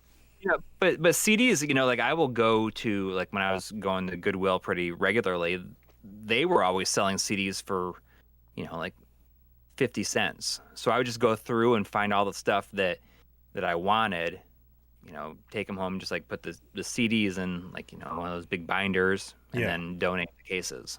Yeah. No, that makes sense. I do that sometimes. Like I sometimes I'll have like a second copy of a CD that I like, that I have out in my car. Cause my car's like just old enough that it doesn't have like even like an auxiliary input jack. And because of the kind of sound system my car has, you can't really add one. So like basically I have to just listen to CDs in my car, which I don't have a problem with. But so like I have a CD binder out in my car. And so like albums that I really like, if I find a second copy on CD for cheap, I'll buy it and just take out the booklet and the CD. And I was just putting the cases in the recycle bin. I didn't even think to ask if my record store would be wanting something like that. But other than that, like now, I always keep it makes sense. Like whatever copy of the CD I have in my house, I keep it sort of whole. Yeah. But because of that, I have a bunch of stacks of CDs. So. Yeah, but I see Jim Dwyer saying I bought the Aeroplane Flies High box set on CD the day of release. Yep, same here. And that's just one of the ones that I kept. Like I kept the entire box set. Yeah. All right, man. Well, it's almost like 1 a.m. where you are, so I don't wanna, I was like, oh man, I don't know if I could go until 1 o'clock, and here it is. It's 1 o'clock. Yeah. Well, like I said, think about moving west a little bit. Like you don't even have to move to California if you're not into I'm it. not like, gonna move again. Like Nevada's nice. Someplace that's like almost there. I don't really recommend Arizona, but maybe the northern part, like Phoenix, is extremely hot. Like melt your face off hot, but maybe like Flagstaff is nice. I think that even Central Time Zone, I mean, that opens up a lot of options for you. I'm like almost a Central. Colorado, I said it before, but we should like really do a magazine read through stream of like a 1992 or 93 issue of Spin. Yeah. Something like that. Yeah. You should go on and see if you can find something like that. Like I think that would be an interesting trip down memory lane for one thing, and just see how much you actually remember about that time or whatever. Just kind of see what's going on. No, I agree. That would be cool. I mean, when I found those VHS tapes, they had the Headbangers Ball on there. Yeah. It's just great watching that stuff. Yeah. Like, seeing these full shows. That I would, stay up late watching it. I miss. Although I guess it really wasn't like on MTV. Like I guess I was probably not the right age to be watching Headbangers Ball. For me, it was more like 120 minutes. Mm-hmm. It was on Sunday nights. Anyways. Yeah. We should do that sometime. I think that'd be fun. No, that would be cool. I agree. we just have to find one. Yeah. Or find a good one, I should say. I mean, I'm sure eBay is full of, old copies of, things like Spin. But or what was, I don't remember. Well, you probably did you have Tower Records where you were? What is that? Tower? Oh, no. I mean, I only went to Tower Records a couple of times when I lived in New York before it closed down. Yeah. I could swear, I think Tower Records had like their own little magazine that they printed out that was like free in the store. I guess that wouldn't be as cool as spin. But I mean, it was like going to music stores. Like when I first moved to New York, it was cool. It's like Tower Records and like the Virgin Mega Store yeah, was always so cool. yeah. We never. I think the only place. I mean, probably like in L.A. and San Francisco, they had. I'm assuming they had Virgin Mega. I've never been into a Virgin Mega Store because, where I live, we didn't have that. But like here in Sacramento is actually where Tower Records started. So like there were plenty of. Like I used to shop in the original Tower Records location, and I didn't even know at the time that it was the original Tower Records location. Wow. The theater that it's named after is still like it's the Tower Theater in Sacramento, and there was a store next to the Tower Theater that was a drugstore, and this guy that founded Tower Records was selling they gave him a little section inside the drugstore to sell records. And so he called it like Tower Records. And then like he ended up moving into like an empty storefront across the street. And that was like Tower Records #1. And then Tower Records #2 was just like a few miles away elsewhere in Sacramento. But at the time I didn't know any of that. So I just thought, Tower Records was just a cool place to shop. So yeah. Yeah. I see that JD Deluxe is saying we had the Wall music store here in New York. That was always like the Wall was in the mall by me. Like Sam I feel like Goody it had a different name before it was called the Wall. Oh, Like yeah, the right. Wall All the was blue short posters. for something, Yeah. I think. Did you ever do? Zane's dad is asking if you ever did the Did you ever do like BMG or Columbia House? Oh yeah. I don't remember which one I did, but I did one of them for sure. I did Columbia House. CDs or And- tapes? Like how long ago? Oh, CDs. Yeah. CDs for sure. I feel like just about anybody our age did it Yeah. at some point, Yeah. and only did it once because it's such a horrible deal in the end. You think so? I mean, Because I forgot how many. like, It was like you got 8. CDs that you'd be forced to buy were usually like They were there's like overpriced. no Yeah. discount at all on No. them, so they were like $25-$30. So But I forgot how many you had to buy, right? Because it was like you got like Master Cannoli like saying it was like 10 free. 8 for a penny basically. But then I forgot Yeah. how many you had to buy after that. You To got like 6 or something like that. oh, that's not really a good deal then, no. Yeah. I remember. So so it's like $25.99 per CD, Yeah. 8 per penny, 1 full price. Although, like, if you went to a place like Tower Records, I mean, I always remember as a kid, like, I was still shopping at Tower Records when I was in like college, but like, it was kind of like shopping at Toys R Us. Like, you almost paid a premium. Like, you were never going to pay more for an album than you were going to pay at Tower unless it was on sale. Yeah. It's just like if you went to like Toys R Us, if you bought a Lego set at Toys R Us, it was going to be like $5 more than anywhere else. Yeah. Yeah, because like there's no discount. They just like charge full price. It's like like buying movies or like music at Barnes and Noble. Yeah. Like I don't even know how like much that company is even around anymore. Barnes and Noble? Yeah, you go in there, you look at like any music or movies, and they're like there's like no discount at all. Yeah. I mean, I It's like remember $30 albums at Tower being like, $17-$18. Yeah, but I mean but at that point, like that's fine.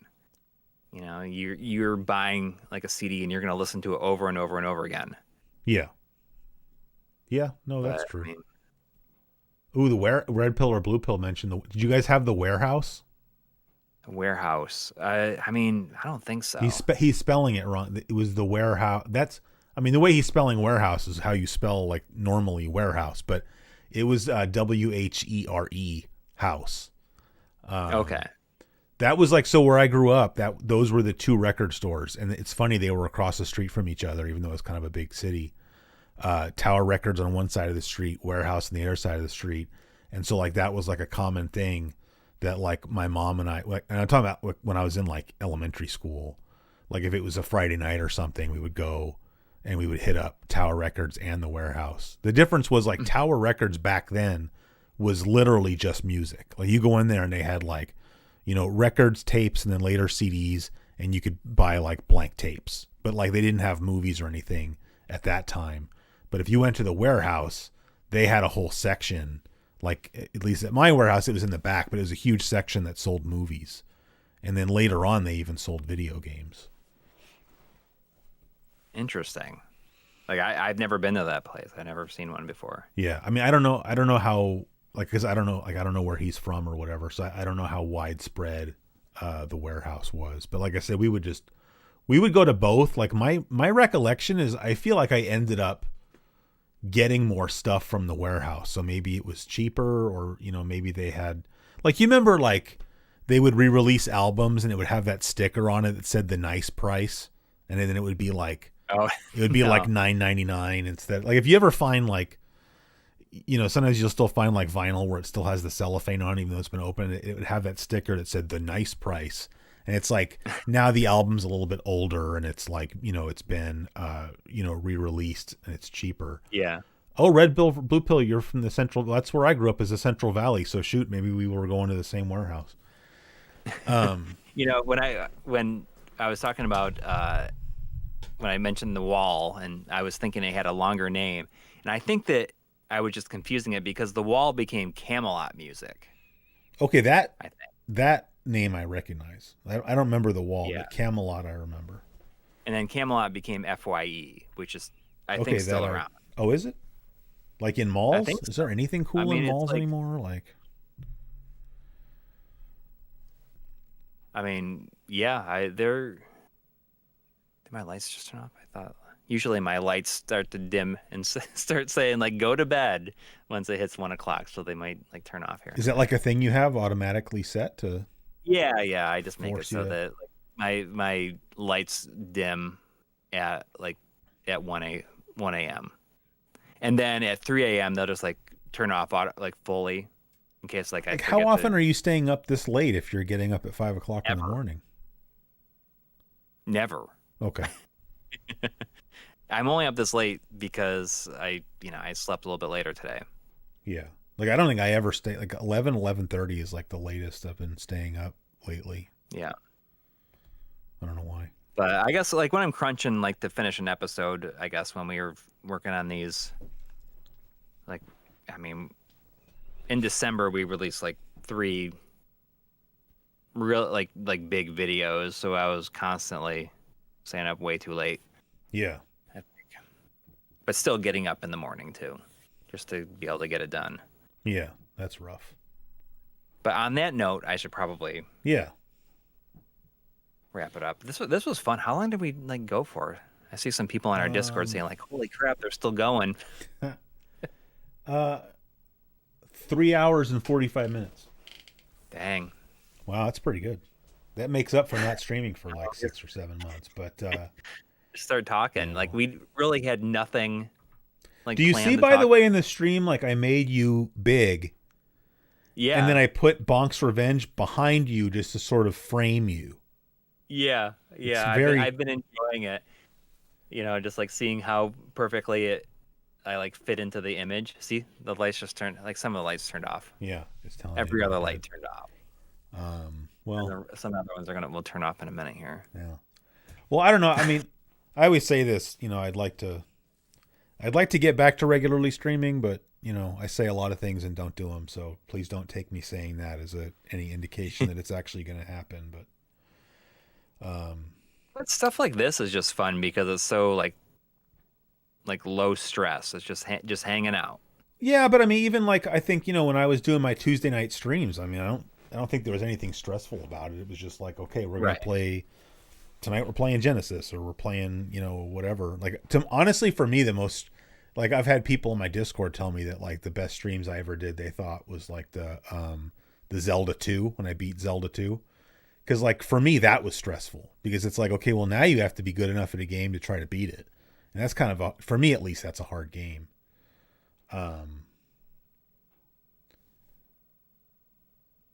So there they go. Oh wow, yeah, look at that.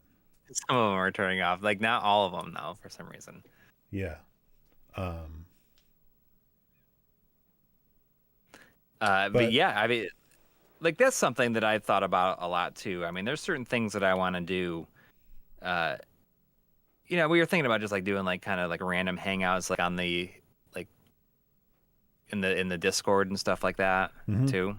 Yeah. Like it'd just be fun. And I have like that whole setup, that overhead setup that like it'd be just fun to like say, hey, like this thing came today. Let's like unbox this and look at it and check it out. I think it would be cool to do more shows that are just like live instead of like, I feel like sometimes, I mean, I'm not speaking for you, but maybe this applies to you, that like you get too hung up on like everything being like scripted and highly produced and like, whereas a lot of the things that we do, especially like, oh, somebody sent me this thing, instead of doing a review video, it's like, I'm just going to do this live stream and just check it out. And it's going to be unscripted. Oh, I mean, I definitely do that. I've done stuff like for the Evercade VS. Yeah.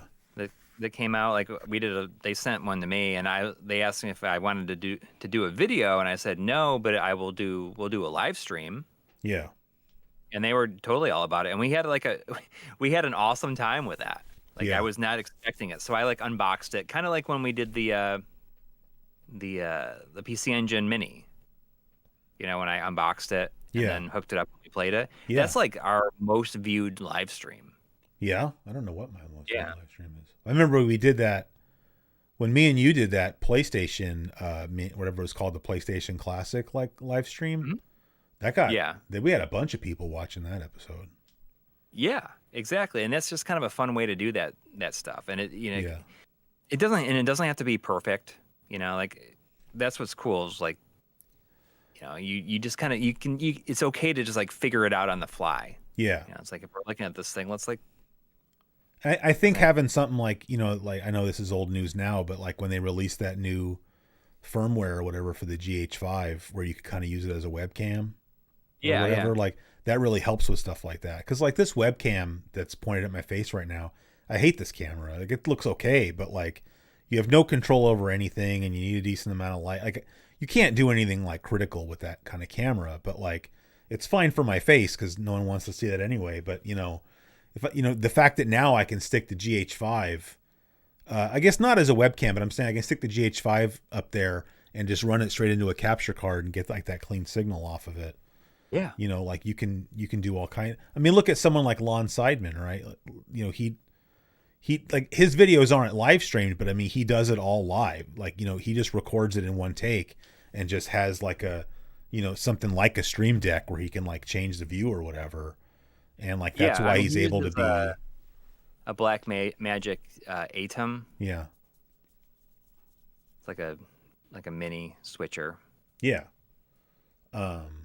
yeah. But I'm just saying, like the fact that he can do that makes it easier for him to put videos out. Yeah, I mean his workflow is really efficient. Yeah, for sure. I wish I could, but at the same time, I think like. So there's a whole segment at the end of the Analog Pocket video where I'm just like, I'm going to set up a whole bunch of stuff. I'm just going to try it. And like, that's kind of like the way that I present it in the video. Yeah. And I had so much fun doing that because I didn't have enough time to go through everything. So I was like, I'm just going to test all this stuff out, shoot the B-roll and write it all at the same time. Yeah. And I had so much fun doing that. I think like I should just do more stuff like that where it's scripted, but I'm writing the script as I'm doing it and shooting all the B-roll. So I already have all the material essentially when I finish. Yeah. And it'd be nice to be able to just, do that in like a couple days or something.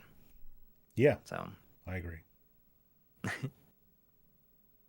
But all right. But thanks everybody for tuning in for nearly 4 hours of us just BSing about. Although I did play Image Fight and Nexer very poorly. That's kind of embarrassing. I'm better at. I'm not good at Nexer, but I'm better than that. Well, same with Image Fight. You made me regret not getting that Image Fight when I was at Retro World. You told me to buy it. I did tell you to buy it. How would you? How do you not? Oh, I forgot I forgot how much you said it was because like it was like $65 or something. That's a lot for Image Fight. Like Image Fight's like 45 or 50. You know, maybe Well, maybe I should go 40. online Like and see if like I you can can go for you can get like just the hue card by itself of Image Fight for like $20. I'm not saying you should do that, but I'm saying for $65 it better have been like mint condition and come with the registration cards and all of that stuff. Yeah, well, it was in great shape for sure. Yeah. Yeah, you should. But you should play it though. real quick, Zane's dad, my stomach was pretty fine like all night last night, and then like for a lot of this morning, and then just like everything went kind of nuts around like 11 o'clock or so. But it's all done. It's over, and I can't imagine having anything that's like remotely like as close to being as hot as this thing. Definitely the hottest thing I've ever eaten, and like I feel as though I've peaked and I'm okay to like walk away now. I don't need to do it anymore. You walk away a winner. Yes. Yeah. Yeah. Anyways, that was fun. Yeah.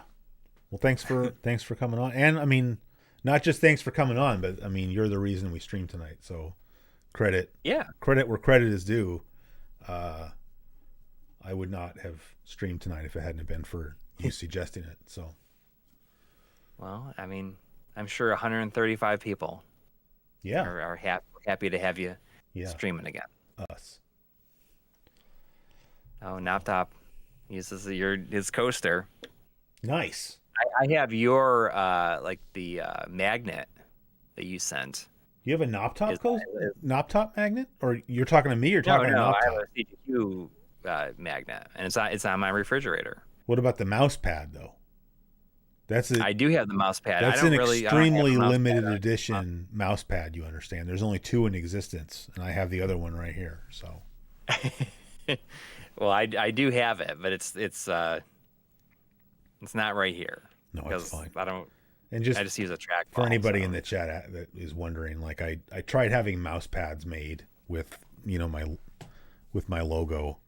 They're just not, the quality of the printing is not good enough that I would feel comfortable trying to charge for it. So that's why I never made mouse pads.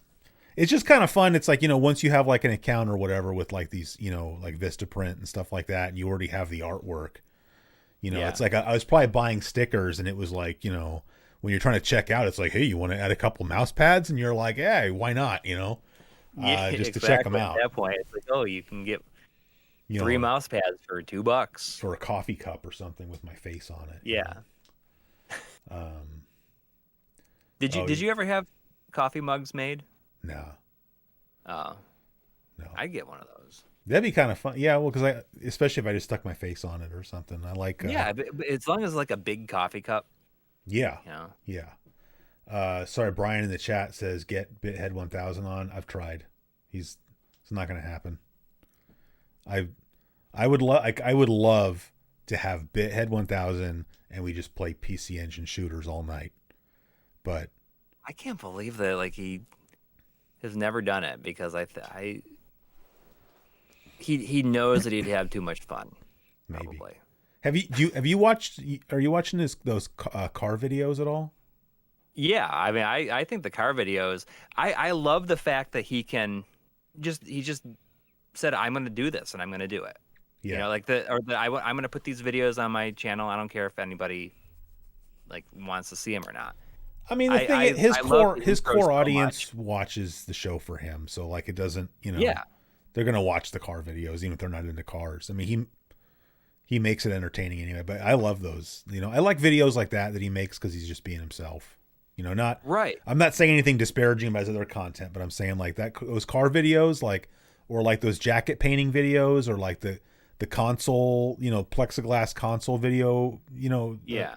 That's him being him. That's not the Bithead 1000 character. That's like That's like Jesse building a car, and like that's exactly that's what I love. Exactly, because I mean you get that enthusiasm.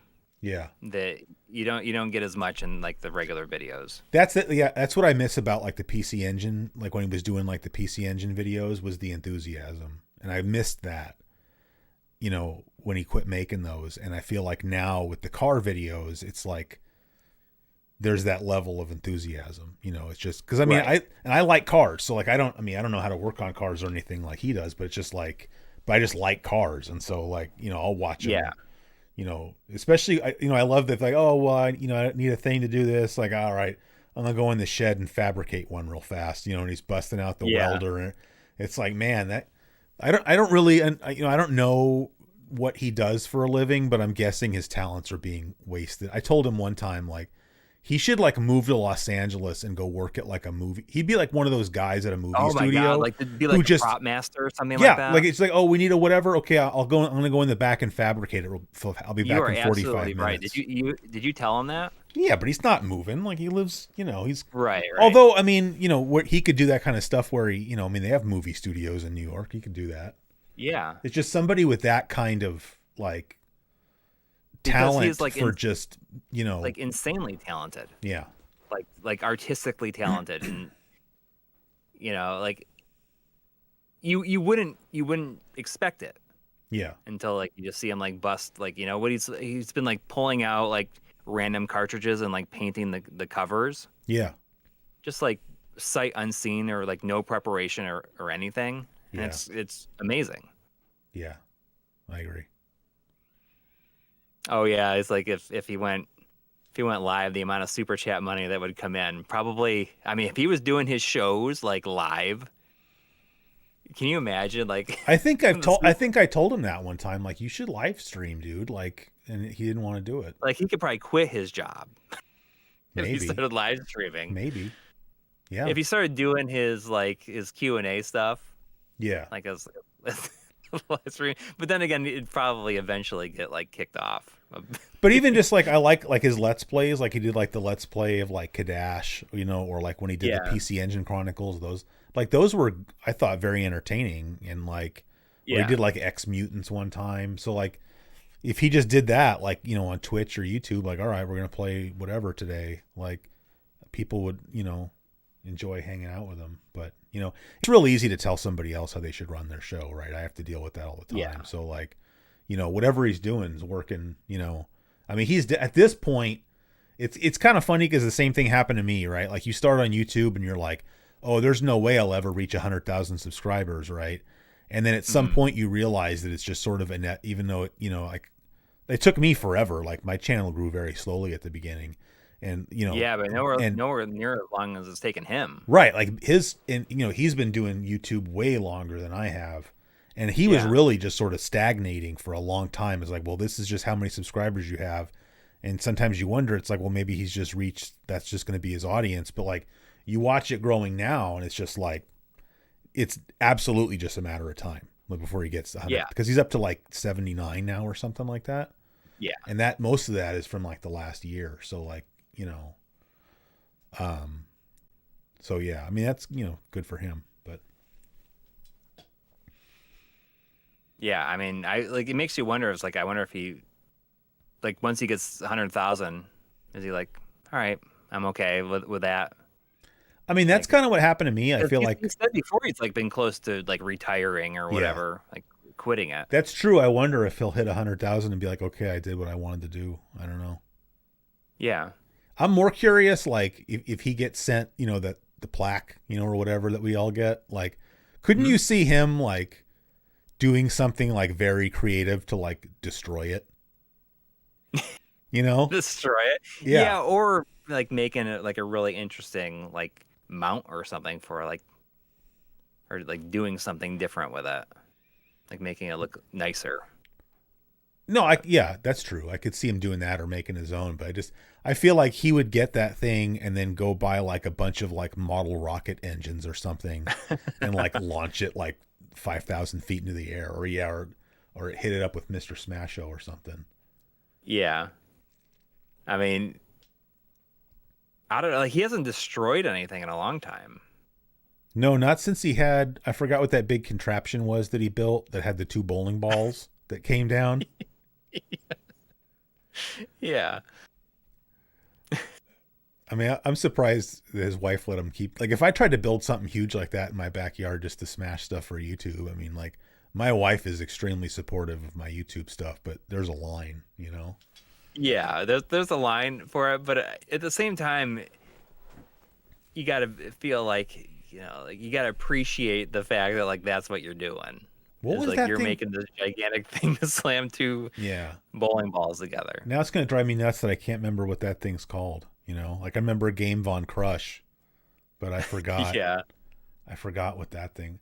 I was always nervous with that Game Von Crush thing because he wasn't even using the right PVC pipe for that, and he was like pressurizing it. Like if that had blown up, like he probably would have gone deaf or like lost an eye or something. Like really early on when he had like the zip line, and he like hanging games from the zip line. It was Ed to a clothesline. Head to a clothesline, yeah. In the Wheel of Fate. And I forgot what the Plinko thing was called. Because it went along with the Wheel of Fate. It was like it was a 2-piece setup. I don't remember. Was it the Pegasus? That's what TB Adventures was saying. Yeah, that's right. Pegasus. He's right. Oh, that's funny. That's funny. But yeah, I mean, he's been doing it for so long. It'll be well earned. But I wonder if he's gonna be like, okay, like I'm okay with that now. I feel like he said something to that effect before. That it was, at this point, it's all about just getting to 100,000, and then like he didn't say, "Oh, I'm going to quit," but it's just like that was like the goal was like, I just want to do this until I get 100,000 subscribers. Yeah.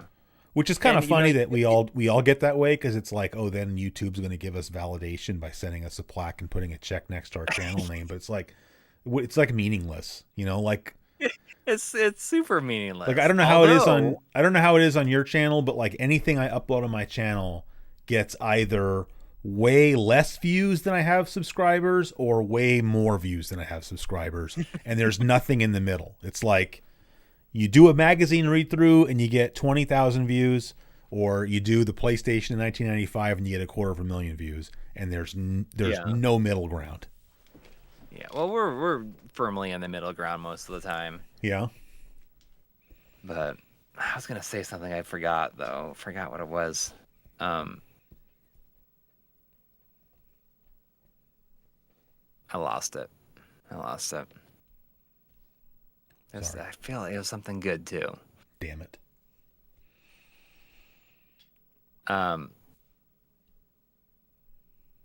Yeah.